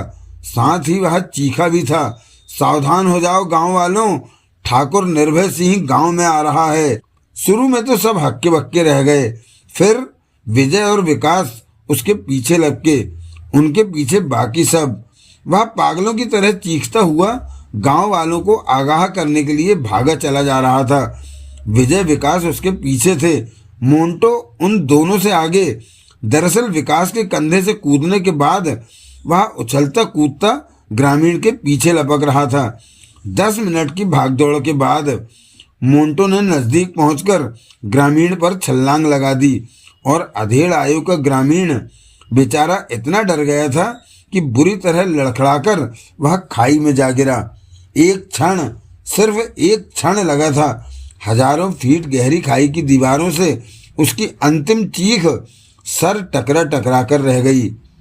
विजय, विकास के वहां पहुंचने तक ग्रामीण का जिस्म हवा में तैरता हुआ तेजी के साथ खाई के तल की तरफ बढ़ रहा था। चीख डूबती चली गई, तल पर टकराते ही उसका जिस्म बिखर गया। विजय, विकास और मोंटो ने यह भयानक मंजर उस स्थान पर खड़े होकर अपनी आंखों से देखा जहां से ग्रामीण खाई में गिरा था। और यह हकीकत है कि एक ही पल में घट गई इस खौफनाक दुर्घटना को देखकर विजय और विकास जैसे दिग्गजों की टांगें कांप गईं। दौड़ते हुए लगभग सभी ने दूर से ग्रामीण को खाई में गिरते देखा था। हाँफते हुए वहां पहुंचे, झांक कर खाई में जो देखा तो नीचे, बहुत नीचे खाई के तल पर ग्रामीण का जिस्म यूं बिखरा नजर आया जैसे किसी जिद्दी बच्चे ने अपना खिलौना तोड़ फोड़ कर फेंक दिया हो। कई के हलक से चीखें निकल गईं। उर्मिला देवी को तो नीचे झांकते ही ऐसी घुमेर चढ़ी कि यदि सही समय पर ब्लैक बॉय ने पकड़कर उन्हें खींच न लिया होता तो अगले पल वे भी खाई की हवा में तैरती नजर आती।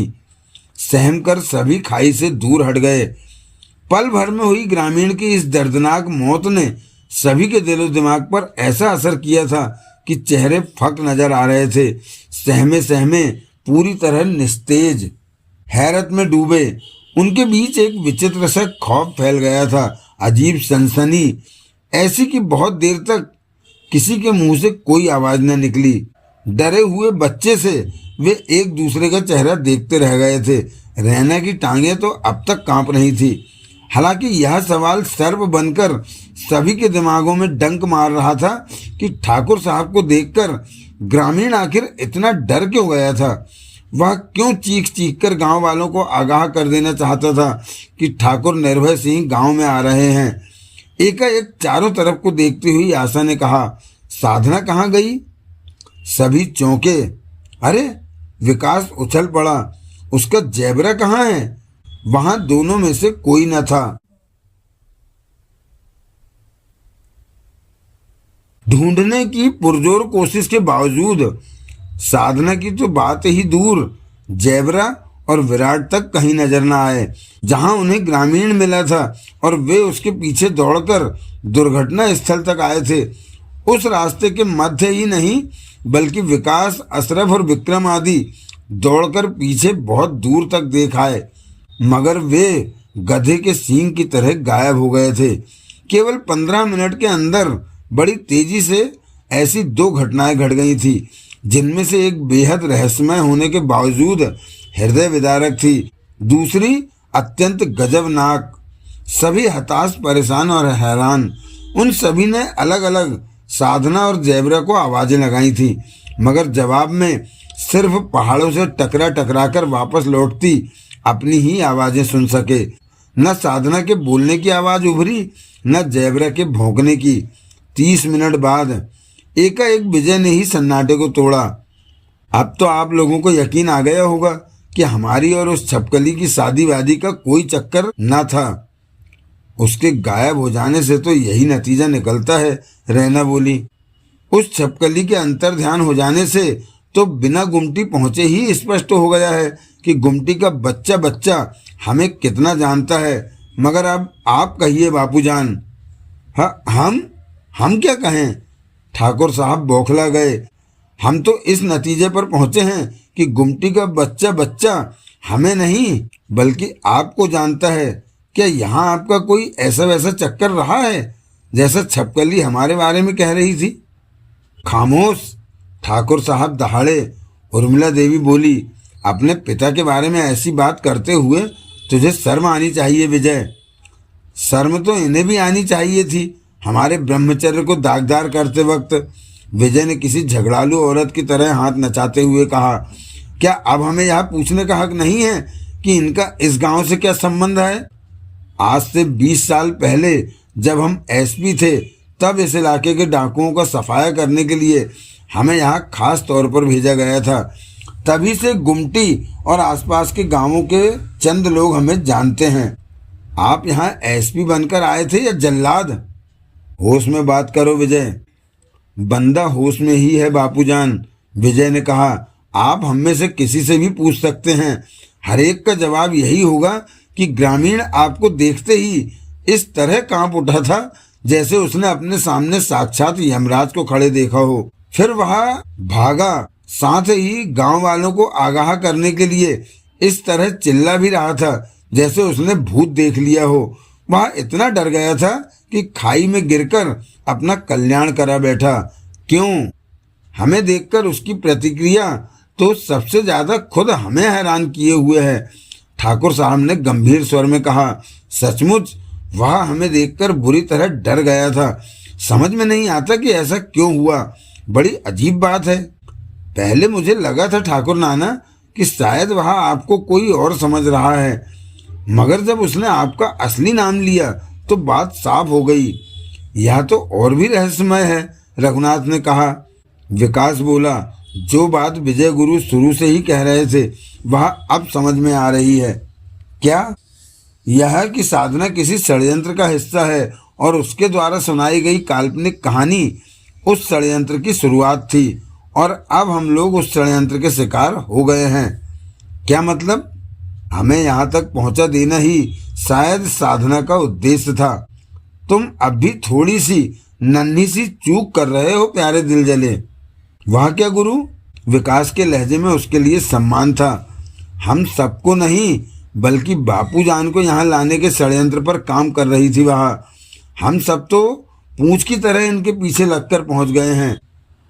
ग्रामीण की प्रतिक्रिया से जाहिर है कि गुमटी से बापूजान का संबंध उससे कहीं बहुत ज्यादा रहा है जितना ये बता रहे हैं।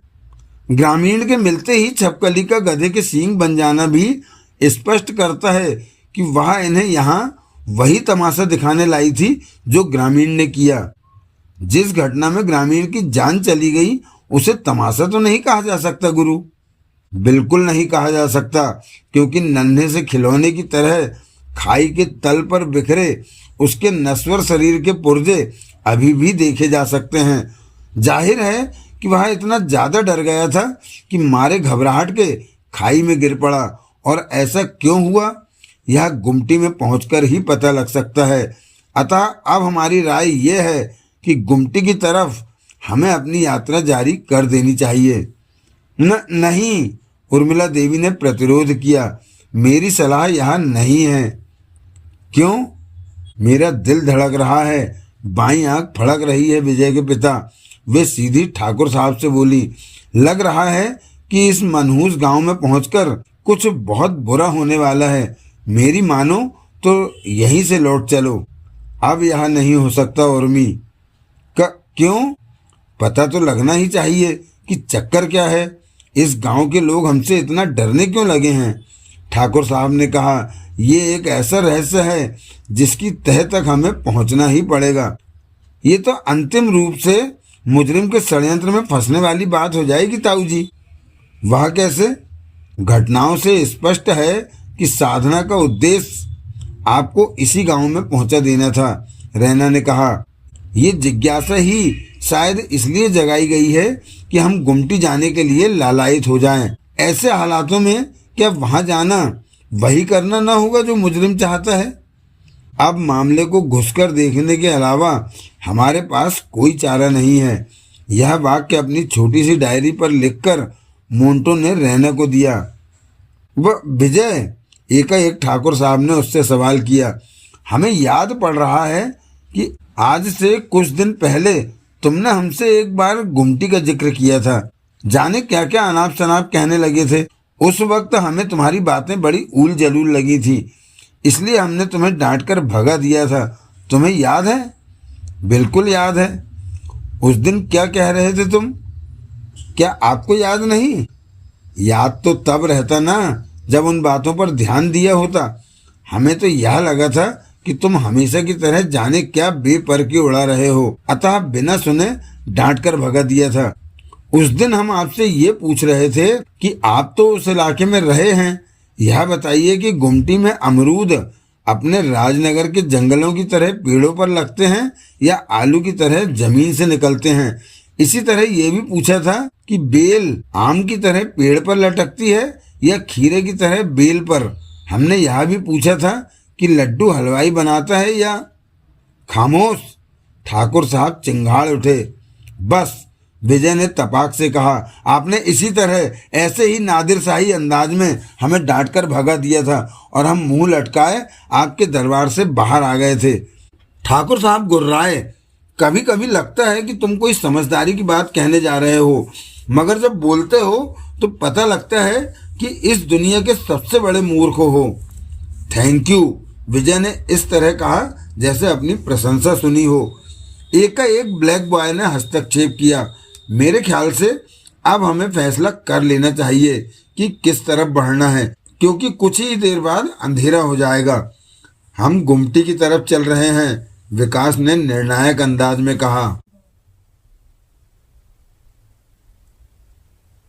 गुमटी की तरफ बढ़ते हुए अब इस दल के हर सदस्य का दिल अजीब अजीब आशंकाओं के साथ धड़क रहा था। उन्हें लग रहा था कि वे किसी मुजरिम की मान में घुसते जा रहे हैं, किंतु जिज्ञासा इतनी जबरदस्त थी कि वे बढ़ते चले गए। अभी वे बस्ती से 2-4 फर्लांग इधर ही थे कि अचानक 3 व्यक्ति उनके सामने आ गए। 2 जवान, एक अधेड़। एक जवान के पास कुल्हाड़ी थी। जिस तरह ये उन्हें देखकर ठिठक गए थे, ठीक उसी तरह वे भी इन्हें देखकर ठिठक गए। विजय ने खास तौर पर यह बात नोट की कि कहीं वे जानकर तो सामने नहीं पड़े हैं, मगर वह इसी नतीजे पर पहुंचा कि ऐसा नहीं था। वे तीनों अपनी धुन में बढ़े चले आ रहे थे कि अपने गांव में एकदम इतने सारे अजनबियों को देखकर ठिठक गए। अरे, एक युवक ने कहा, तुम कौन हो साहब लोग और इधर कहाँ जा रहे हो? विक्रम ने कहा, हमें गुमटी जाना है। गुमटी में किसके यहाँ? अधेड़ ने पूछा। एकाएक ठाकुर साहब बोल पड़े, अरे तुमने हमें नहीं पहचाना काशीनाथ? और काशीनाथ के साथ ही दोनों युवकों की भी नजर जो ठाकुर साहब पर पड़ी तो वहीं चिपक कर रह गई।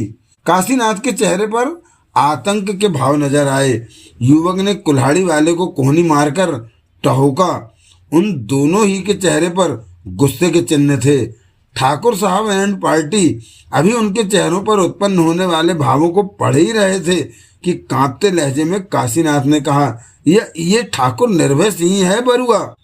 मैं पहचान रहा हूँ चाचा, कुल्हाड़ी वाला गुर्राया। ऐसा कौन है गांव में जो इस जालिम कुत्ते को नहीं पहचानेगा। वे सब लोग शांत खड़े रहे। ठाकुर साहब को घूरता हुआ दूसरा युवक गुर्राया। गुमटी में कदम रखने की इस हरामजादे की हिम्मत खूब हुई। अब आया है तो वापस नहीं जा सकेगा। हम बरसों से इसके खून के प्यासे हैं। क्या बात है काशीनाथ? ठाकुर साहब ने पूछा। तुम हमारे बारे में ऐसी बातें क्यों कर रहे हो? ये युवक कौन है और अपनी क्या दुश्मनी समझते हो? कुल्हाड़ी वाला गुर्राकर ठाकुर साहब की तरफ बढ़ना ही चाहता था कि अधेड़ ने उसे रोक लिया। स्वयं आगे आया। ठाकुर साहब के नजदीक पहुंचकर उसने बेधड़क दोनों हाथों से उनका गिरेबान पकड़ा और गुर्राया, हम ही से पूछता है दरिंदे कि दुश्मनी क्या है? ये सारा गांव, इस गांव का बच्चा बच्चा आज तक इंतकाम की आग में सुलग रहा है। आज 20 साल से हर 25 जून को यहाँ तेरा पुतला जलाया जाता है। क्या बात कर रहे हो काशीनाथ? दांत पीसते हुए काशीनाथ ने कहा, दशहरे के दिन सारे देश में रावण का पुतला जलाया जाता है। वह यहाँ भी जलता है, मगर 25 जून को यहाँ एक और पुतला जलता है जो शायद देश में कहीं और नहीं जलाया जाता, और वह पुतला तेरा होता है नमक हराम। जब भी गुमटी में कोई बच्चा जन्म लेकर होश संभालता है, सबसे पहली तालीम उसे यह दी जाती है कि ठाकुर निर्भय सिंह उसका सबसे बड़ा दुश्मन है। उसे यह बताया जाता है ठाकुर कि निर्भय सिंह नाम रावण से भी बड़े राक्षस का है। ठाकुर साहब के होश फाकता। बाकी सब ध्यान से उसका एक एक शब्द सुन रहे थे। दखल यह सोचकर न दिया था कि काशीनाथ को बोलने का जितना अवसर दिया जाएगा, रहस्य की परतों पर से उतने ही पर्दे हटेंगे। और उसने कहा, मगर इस गांव में कदम रखने की तेरी हिम्मत खूब हुई ठाकुर। अपने इन हिमायतियों के साथ शायद तू एक बार फिर यहाँ लाशों के ढेर लगाने आया है। ये लाशों के ढेर क्या लगाएगा चाचा? कुल्हाड़ी वाला युवक गरजा। 25 जून का दिन नजदीक आ रहा है। इस बार गुमटी में इसका पुतला नहीं, खुद इसे जलाया जाएगा, और साथ में इन हिमायतियों को भी जिन्हें साथ लाया है। तूने सुना कमीने? ठाकुर साहब को झंझोड़ते हुए काशीनाथ ने कहा, देखा तूने कि इस गांव के युवकों में तेरे लिए कितनी आग है? तुम हट जाओ चाचा। भगवान राम के प्रताप से आज मुझे इस रावण को मारने का मौका मिला है। तुम बीच में से हट जाओ। और ठाकुर साहब अभी कुछ कहना ही चाहते थे कि काशीनाथ सचमुच उनका गिरेबान छोड़कर एक तरफ हटता हुआ गरजा, ले इस राक्षस का अंत कर दे बरुआ। मुंह से भयानक गुर्राहट निकालता हुआ बरुआ कुल्हाड़ी संभाले सचमुच बाज की तरह ठाकुर साहब पर झपटा। उर्मिला देवी चीख पड़ी, मगर विकास ने बरुआ को ठाकुर साहब तक नहीं पहुंचने दिया था।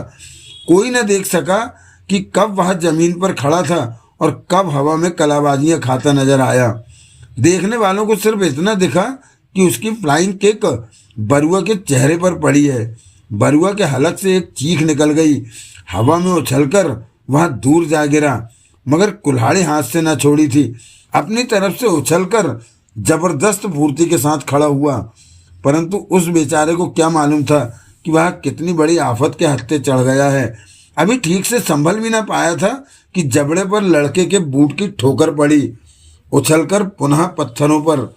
उधर ठाकुर साहब पर हमला करने का प्रयास करते दूसरे युवक को विजय ने संभाला, और गांव की तरफ भागने का प्रयास करते काशीनाथ को ठाकुर साहब ने दबोच लिया। बाकी के लिए कोई काम न था। धनुष टंकार को जाने क्या शरारत सूझी कि पट्टा उछलकर रघुनाथ के कंधे पर जा बैठा और लगा माउथ आर्गन बजाने। साथ ही अजीब अंदाज में ठुमक भी रहा था वह। कहाँ विजय विकास से धुरंधर और कहाँ बेचारे वे ताकतवर जो सीधे किंतु मारधाड़ की कला से पूरी तरह अनभिज्ञ ग्रामीण नौजवान। अपने हिस्से में आए युवक की पसलियों पर एक ठोकर जमाते हुए विजय ने विकास को निर्देश दिया, बरुआ उस्ताद को संभाल कर उछालना प्यारे, किसी खाई वाई में न जा गिरे।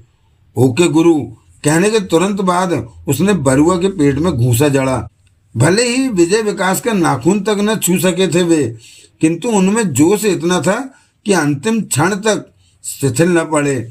विजय विकास को आखिरी क्षणों तक उनसे जूझना पड़ा और निजात मिली तो तब, जबकि दोनों बेहोश हो गए। ये लो प्यारे, विजय कपड़ों से धूल झाड़ता हुआ बोला, खेल खत्म, पैसा हजम। दोनों युवकों की अवस्था देखकर ठाकुर साहब के बंधनों में कैद काशीनाथ की हालत ऐसी हो गई जैसे उसे पूरा यकीन हो कि अब उसे जिंदा नहीं छोड़ा जाएगा। पीला जर्द चेहरा लाश के मानिंद निस्तेज, काटो तो खून नहीं, यूं कांप रहा था वह जैसे जूड़ी बुखार का मरीज कांपता है। कपड़ों से धूल झाड़ता हुआ विजय उसके नजदीक पहुंचा, बोला, तुम काशी भी हो और नाथ भी, इसलिए जल्दी से बताओ कि ये क्या ड्रामा हो रहा था। काशीनाथ के होश ठिकाने आए तो कुछ बोले। सभी लोग उसके चारों तरफ सिमट आए। अब वह चाहकर भी भाग नहीं सकता था। सो बंधन मुक्त करते हुए ठाकुर साहब ने कहा, इससे सवाल हम पूछेंगे विजय। हाँ, ये ठीक रहेगा। यहाँ के बासिंदे आपसे कुछ ज्यादा ही खौफ खाते हैं। कहता हुआ विजय एक तरफ हट गया और उसके स्थान पर ठाकुर साहब के आ जाने से सचमुच काशीनाथ के चेहरे पर मौजूद पीलापन कुछ और ज्यादा बढ़ गया, मगर बोला, अब भी दांत भींचकर ही, तुम एक बार फिर यहाँ लाशों के ढेर लगाने चले आए ठाकुर, लेकिन यकीन रखो इस बार तुम गुमटी से वापस नहीं जा सकते। तुम मुझे मार सकते हो, इन दोनों युवकों को मार सकते हो, परंतु सारे गांव को नहीं मार सकते। जैसे ही उन्हें पता लगेगा कि तुम यहाँ आए हो, वे वानर सेना की तरह तुम पर टूट पड़ेंगे। ये बार बार लाशों के ढेर वाली तुम कौन सी बात कर रहे हो? ठाकुर साहब लगभग चिल्ला उठे। हमने कब गुमटी में लाशों के ढेर लगाए? ओह, तो यह भी तुझे याद दिलाना पड़ेगा। हाँ, यकीन मानो, विश्वास करो काशीनाथ, हमारी समझ में कुछ नहीं आ रहा है कि तुम क्या कह रहे हो। आज से 20 साल पहले हमने यहाँ डाकू सुच्चा राम का सफाया किया था। वह भी तुम्हारी तरह मल्लाह जाति का था। सारा गुमटी गांव मल्लाह जाति का है और सुच्चा राम इसी गांव का रहने वाला था। कहीं तुम लोग हमसे इसीलिए तो नफरत नहीं करते हो क्योंकि हमने उसे मारा जिसे यह गांव अपना रक्षक समझता था? तू भूल रहा है ठाकुर कि शेर बहादुर भी इसी गांव का था, मल्लाह था। उसी ने तुझे सुच्चा राम का ठिकाना बताया, यह बताया कि सुच्चा राम किस तरह तेरे कब्जे में आ सकता है, और वही तूने किया। शेर बहादुर की मेहरबानी से तू इस इलाके से सुच्चा राम को खत्म कर सका, वरना सारी जिंदगी भी इन पहाड़ों में फिरता तो भी सुच्चा राम की हवा तक न मिलती तुझे। बात सही है, इसीलिए मैं आज तक खुद को शेर बहादुर का एहसानमंद मानता हूँ। तू तू तू खुद को शेर बहादुर का एहसानमंद मानता है? हा हा हा। अचानक काशीनाथ पागलों की तरह ठहाका लगा उठा। सारा डर, सारा खौफ जाने कहाँ गायब हो गया और जी भरकर ठहाके लगाने के बाद बोला, ये भी बहुत बड़ा मजाक है कि तू आज तक शेर बहादुर का एहसानमंद है। तू बड़े खतरनाक मजाक कर लेता है ठाकुर।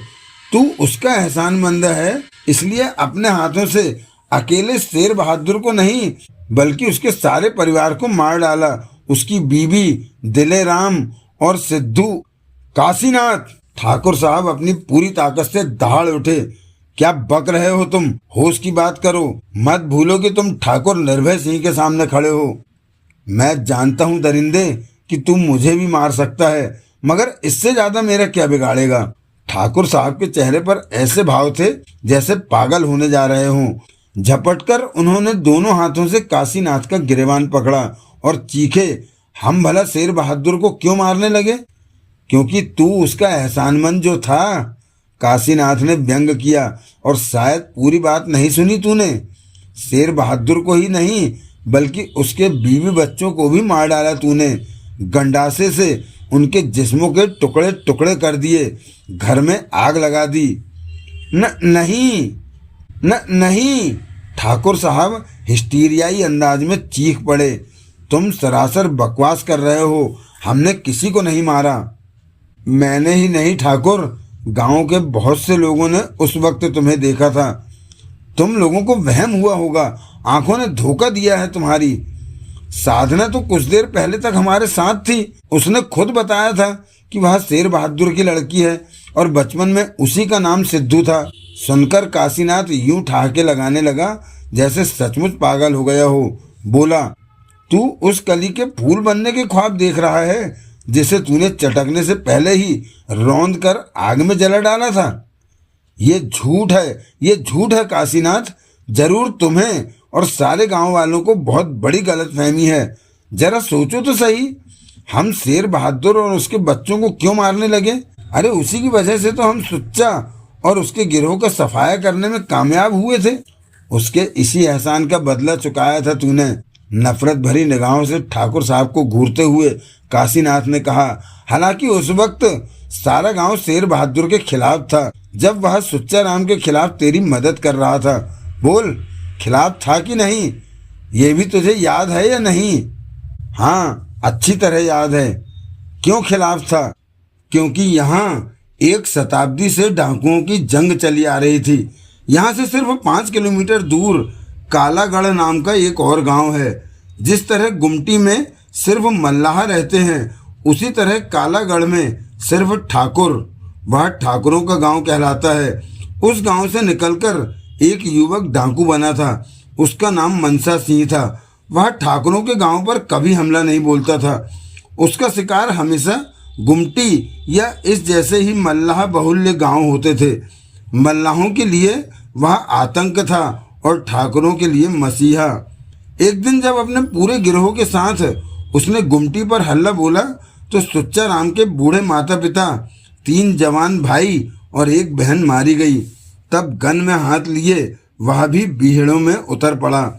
मल्लाहों का दल तैयार किया उसने और फिर आए दिन ठाकुरों के गांव में हाहाकार मचने लगा। शीघ्र ही सुच्चा राम ठाकुरों के लिए मौत का दूत और मल्लाहों के लिए मसीहा बनकर उभरा। मल्लाह उसे अपना मसीहा और ठाकुर मनसा सिंह को अपना रक्षक समझते थे। दोनों डाकू दलों के बीच जंग चलती रही। पुलिस इसलिए नाकाम थी क्योंकि मनसा सिंह को किसी भी ठाकुर के यहाँ और सुच्चा राम को मल्लाह के यहाँ पनाह मिल जाती थी। इस क्षेत्र में आते ही हमने दोनों दलों के सफाई का अभियान शुरू किया। 1 महीने की बुरी तरह थका देने वाली कोशिश के बाद हम मनसा सिंह और उसके गिरोह का सफाया करने में कामयाब हो गए। सुच्चा राम हाथ ना आ रहा था। तब शेर बहादुर ने एक मल्लाह होते हुए हमारी मदद की। उसकी नज़र में डाकू सिर्फ डाकू था, ठाकुर या मल्लाह नहीं। सारा गुमटी गांव इसलिए शेर बहादुर के खिलाफ था क्योंकि सुच्चा राम को यह गांव अपना रक्षक और मसीहा समझता था। तुम्हें याद है ठाकुर, वहाँ सब कुछ तुम्हें अच्छी तरह याद है, जो याद रहना चाहिए। अगर याद नहीं है तो सिर्फ ये कि सुच्चा राम को मारने के बाद तुमने खुद इस गांव में क्या किया। क्या किया था? सबसे पहले तूने शेर बहादुर और उसके बीवी बच्चों की लाशें बिछाई, फिर उसके घर को होली की तरह जला दिया। सारा गांव आंखों में हैरत और खौफ लिए उस डरावने मंजर को देखता रहा। हैरत इस बात पर थी कि वह तू था और खौफ इसलिए क्योंकि गांव वाले एक बार फिर वही मंजर देख रहे थे जो सुच्चा राम के बीहड़ों में उतरने से पहले मनसा सिंह के हाथों देखते थे। मगर बोला कोई कुछ नहीं क्योंकि सुच्चा राम की मौत के बाद सारा गांव शेर बहादुर से नफरत करने लगा था। ये झूठ है, सरासर झूठ काशीनाथ, हमने कुछ नहीं किया। उसके बाद ठाकुर साहब के चीखने पर कोई ध्यान दिए बिना काशीनाथ कहता चला गया, 1 या 2 रात नहीं बल्कि पूरे हफ्ते भर लगभग हर रात तू गुमटी आता रहा और वह नरसंहार किया कि मनसा सिंह ने अपने पूरे गिरोह के साथ 10 साल में भी नहीं किया था। पेड़ों की डाल पर लोगों को उल्टा लटकाकर उनके नीचे आग लगा देना तेरा शौक था। उनमें बच्चे, बूढ़े, जवान और महिलाएं सभी होते थे। तूने किसी के साथ कभी कोई भेदभाव नहीं बरता, हर एक को एक ही सजा। जिस तरह सीख पर मुर्गे को भूना जाता है, उसी तरह तुम इंसानों को भूनकर खुश होते, ठहाके लगाते। किसी भी इंसान के गंडासे से टुकड़े टुकड़े कर देना और झोपड़ी को जलाकर राख के ढेर में बदल देना तेरे लिए मजाक था। नहीं, ये सब नहीं हो सकता। अपने दोनों कानों पर हाथ रखे ठाकुर साहब चीखते हुए पीछे हट गए। बोले, ये सब झूठ है काशीनाथ, और यदि सचमुच ऐसा कुछ हुआ है तो वह हमने नहीं किया, हमारी शक्ल के किसी बहरूपिये ने किया होगा। हम अपने बीवी बच्चों की कसम खाकर कहते हैं कि हमने ऐसा कुछ नहीं किया। बिना लेश मात्र भी प्रभावित हुए काशीनाथ ने कहा, कहाँ है तेरे बीवी बच्चे? ये हमारी बीवी है। उर्मिला देवी की तरफ इशारा करने के बाद ठाकुर ने कहा, और ये सब जितने भी हमारे साथ हैं हमारे बच्चे हैं। हम इन सबके सिरों पर हाथ रखकर कसम खाते हैं कि हमने ऐसा कुछ नहीं किया। तब तो बदला लेने का गुमटी वासियों को बड़ा सुनहरा मौका मिला है ठाकुर। अपने बीवी बच्चों की मौत का बदला गुमटी वासी तुम्हारे बीवी बच्चों से लेंगे। ऐसा मत कहो काशीनाथ, जरा सोचो, अगर हमने वैसा कुछ किया होता तो इन सबको लेकर यहाँ क्यों आते? गुमटी में तुम सबको तुम्हारी मौत खींच लाई है। डिक्की में हमारी नियुक्ति केवल डाकू उन्मूलन के लिए हुई थी। सुच्चा राम की मौत के तुरंत बाद ही सरकार ने हमें डिक्की से वापस बुला लिया था। सुच्चा राम की मौत के बाद क्या तू एक दिन भी डिक्की में नहीं रहा? हम सुच्चा की मौत के एक हफ्ते बाद डिक्की से गए थे। और बस, काशीनाथ की आंखों की चमक बढ़ गई। सुच्चा की मौत के एक हफ्ते बाद ही गुमटी में शांति कायम हो सकी थी। तूने जो कुछ किया सुच्चा की मौत के एक हफ्ते तक किया, और उसके बाद गायब हुआ तू आज 20 साल बाद नजर आया है। मगर तेरी मनहूस और भयानक शक्ल कोई भूला नहीं है। वह काला हफ्ता गुमटी वासियों के लिए इतना ज्यादा दहशतनाक रहा कि कभी भूल नहीं सकते हम जैसे। उन लोगों की तो बात ही छोड़ ठाकुर, जिन्होंने काला हफ्ता देखा है। तेरी शक्ल तो वे भी पहचानते हैं जिनका जन्म ही उस हफ्ते के बाद हुआ, क्योंकि गुमटी के हर घर में तेरा एक फोटो लगा है। फोटो? हाँ, फोटो। मैं तेरे फोटो की बात कर रहा हूँ हरामजादे। काशीनाथ गुर्राया। जिस तरह लोग सुबह उठते ही नहा धोकर अपने इष्टदेव की पूजा करते हैं, उससे ठीक विपरीत अंदाज में ही सुबह गुमटी के लोग तेरी आओ पूजा करते हैं। आओ पूजा? नया शब्द सुनकर ठाकुर साहब चौंक पड़े। हाँ, हर सुबह चारपाई से सोकर उठते ही गुमटी का बच्चा बच्चा सबसे पहला काम अपने घर में लगे तेरे फोटो के पास जाने का करता है। आंखों में ढेर सारी नफरत भरकर तेरी तरफ देखता है और फिर नफरत से थूक देता है तेरे फोटो पर। ठाकुर साहब के रोंगटे खड़े हो गए। इसी क्रिया को यहाँ तेरी आओ पूजा कहा जाता है। जिस तरह इष्ट देवों पर फूल जल चढ़ाकर पूजा जाता है, उसी तरह तेरे फोटो पर बासी थूक चढ़ाकर तेरी आओ पूजा भी होती है। और गुमटी में एक भी शख्स ऐसा नहीं है जो हर सुबह आओ पूजा न करता हो, क्योंकि ऐसा न करने वाले को गुमटी का दुश्मन मान लिया जाता है। सभी खामोश रह गए। सच्चाई ये है कि कोशिश के बावजूद किसी के मुंह से बोलना फूटा था। ठाकुर साहब के बारे में काशीनाथ ने जो कहानी सुनाई थी वह इतनी अविश्वसनीय थी कि सभी लोग अवाक रह गए, मस्तिष्क साए साए कर रहे थे। एकाएक विजय ने काशीनाथ से सवाल किया, ये बताओ प्यारे कि जब तुम्हारी नज़र में हमारे बापूजान गुमटी में धमा चौकड़ी मचा रहे थे, तब तुमने या किसी दूसरे गांव वाले ने इनकी शिकायत पुलिस से क्यों नहीं की? वाह, बहुत खूब। काशीनाथ ठहाका लगा उठा। बेटा बाप से भी 4 कदम आगे है। एसपी की शिकायत पुलिस से ही करा रहा है। क्या मतलब? गुमटी ही नहीं बल्कि आसपास के सभी गांव वालों की नज़रों में पुलिस नहीं बल्कि डाकुओं से भी कहीं ज़्यादा जालिम और संगठित अपराधी गिरोह हैं, क्योंकि डाकू थाने की सह पर लूटपाट और हत्याएं करते हैं। आज कहाँ कौन सा दस्यु दल क्या करने जा रहा है, यह सूचना थाने पर सबसे पहले पहुंचती है, और इस बात के लिए उन्हें नजराना दिया जाता है कि पुलिस घटना के कम से कम 2 घंटे बाद दुर्घटना स्थल पर पहुंचेगी। उससे पहले यदि कोई गांव वाला किसी तरह रिपोर्ट देने डिक्की पहुंच भी गया तो न केवल उसे थाने में बैठा लिया जाएगा बल्कि डाकू कहकर बेरहमी से मारा पीटा भी जाएगा। यदि उसने ज़्यादा चीख चिल्लाहट मचाई या हाथ पांव मारे तो पुलिस सर्विस रिवाल्वर से उसके भेजे में एक गोली उतार दी जाएगी। साथ ही पुलिस की वीर गाथा के साथ अखबारों को यह बता दिया जाएगा कि फला पुलिस वाले ने असीम शौर्य का प्रदर्शन करके एक कुख्यात डाकू को मार गिराया।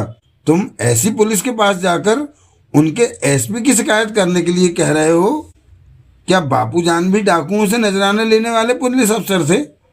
बस 20 साल पहले यही एक ऐसा अफसर डिक्की में आया था जिसने नजराना नहीं लिया और इसीलिए गुमटी तथा आसपास के गांवों में इसकी इज्जत थी। उसी इज्जत की वजह से यह गांवों में घूम फिर सकता था। उसी सम्मान के कारण शेर बहादुर ने इसके लिए कौम से गद्दारी कर दी और उस वक्त ये यहाँ से डाकुओं को सफाया करने में कामयाब हो गया। मगर सुच्चा की मौत के बाद ये खुद सबसे बड़ा जालिम बन बैठा। उस वक्त से क्या मतलब?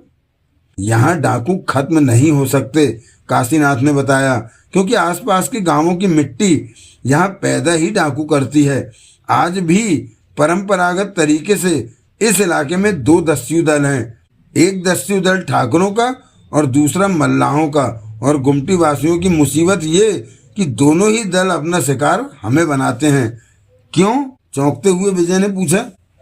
ठाकुर तो है ही मल्लाहों के जन्मजात दुश्मन और मल्लाह दल इसलिए गुमटी का दुश्मन है क्योंकि इसी गांव के एक बासिंदे की मुखबिरी से सुच्चा राम मारा गया था। इस वक्त सक्रिय दस्यु दलों के नाम ठाकुरों का बंता सिंह और मल्लाह दस्यु दल की सरगना एक लड़की है, फूलवती। लोग उसे फूलो कहते हैं। वह आज भी सुच्चा राम को अपना आदर्श मानती है। मगर यह सब क्यों पूछ रहे हो तुम उनमें से किसी दल का कुछ नहीं बिगाड़ सकते। उल्टे यदि उन्हें मालूम हो गया कि ठाकुर निर्भय सिंह पूरे परिवार के साथ यहाँ आ गया है तो गांव वालों के हाथ से तुम भले ही बच जाओ मगर उनसे नहीं बच सकोगे। बनता या फूलों में से जिसके हाथ भी तुम लग गए वही तुम्हारे टुकड़े टुकड़े कर देगा। क्या तुमने बापूजान के जुर्म के खिलाफ पुलिस को कभी खबर नहीं की? उसी हफ्ते कुछ लोगों ने कोशिश की थी किंतु पंचायत ने यह कहकर रोक दिया कि इससे फायदा तो कुछ होगा नहीं, उल्टे पुलिस का कहर गुमटी पर टूट पड़ेगा। हाँ, डिक्की थाने का एक थानेदार एक दिन सरपंच के घर में घुस गया था। वहां उसने ठाकुर का फोटो देखा, आओ पूजा वाली बात भी सुनी। यह भी जाना कि 25 जून से हर साल यहाँ ठाकुर निर्भय सिंह का पुतला जलाया जाता है। इतना सुनते ही वह आग बबूला हो उठा। बोला, ठाकुर साहब की तस्वीर पर तुम इसलिए थूकते हो हरामजादों, उनका पुतला इसलिए जलाते हो क्योंकि उन्होंने तुम्हारी जाति के सुच्चा राम का सफाया किया था। तब हमने उसे वही सब कुछ बताया जो ठाकुर ने किया था। सुनकर वह आपे से बाहर हो गया। पागलों की तरह गुमटी वासियों पर डंडे बरसाने लगा, साथ ही चीखता जा रहा था कि तुम ठाकुर साहब को बदनाम करना चाहते हो सिर्फ इसलिए क्योंकि उन्होंने सुच्चा को मारा था। इन पुलिस वालों के सोचने का अंदाज ही अलग है। काशीनाथ के चुप होने पर एक बार फिर वहां खामोशी छा गई। अब उससे पूछने के लिए किसी को कोई सवाल न सूझ रहा था। काशीनाथ द्वारा सुनाई गई कहानी से दिमाग इतने कुंद हो चुके थे कि समझ ही नहीं आ रहा था कि क्या पूछें। वह विजय ही था जिसने सबसे पहले काशीनाथ से पूछा, अगर हम तुम्हें फौरन यहाँ से भाग जाने के लिए कहें तो तुम कितनी तेज भाग सकते हो? क्या मतलब? वह हकला गया। विजय ने उससे सवाल ही ऐसा पूछा था कि वही नहीं बल्कि ठाकुर साहब सहित जितने भी लोग वहां मौजूद थे सभी चौंक कर उसकी तरफ देखने लगे, जबकि उसने काशीनाथ को पुचकारते हुए पूछा, हम ये पूछ रहे हैं बड़े मियाँ कि तुम दौड़कर कितनी देर में गुमटी पहुंच सकते हो? 15 मिनट में। तो खड़े क्यों हो, दौड़ो। जी। काशीनाथ की खोपड़ी घूम गई। सभी भौचक के रहना तो बोल ही पड़ी, ये तुम क्या कह रहे हो भैया? बड़े मियाँ को जाने दो, कोई नहीं रोकेगा। ब्लैक बॉय से पूरी गंभीरता के साथ कहने के बाद पुनः काशीनाथ से बोला, हमारे बापूजान के रुतबे को तुम आज से 20 साल पहले देख ही चुके हो। हम इनसे बड़े जल्लाद हैं। अगर थोड़ी देर और यहाँ ठहरे तो तुम्हारा मुर्ग मुसल्लम बनाकर चट कर जाएंगे। अतः जान बचाना चाहते हो तो भागो। अगर तुमने हमारा कहना माना तो यकीन रखो कोई कुछ नहीं कहेगा और तुम जिंदा ही नहीं बच जाओगे बल्कि गुमटी भी पहुंच जाओगे। काशीनाथ अवाक अवस्था में विजय को देखता रह गया। कुछ देर खामोशी रही, फिर अचानक पैर पटकता हुआ विजय चीखा, अबे भाग! और डरकर वह 2-3 कदम पीछे हटा। किसी ने उसे नहीं पकड़ा। फिर वह उसी रास्ते पर 2-3 कदम दौड़ा जिधर से आया था। तब भी किसी ने न रोका तो भागता चला गया और विजय उस वक्त तक अबे भाग चीखता रहा जब तक कि वह सामने वाला मोड़ पार न कर गया। तो दोस्तों, वेद प्रकाश शर्मा जी का यह उपन्यास मेरे बच्चे मेरा घर का 3रा एपिसोड आज यही विराम लेता है। इसके पश्चात आपसे शीघ्र ही भेंट होगी इसी उपन्यास के 4थे एपिसोड में।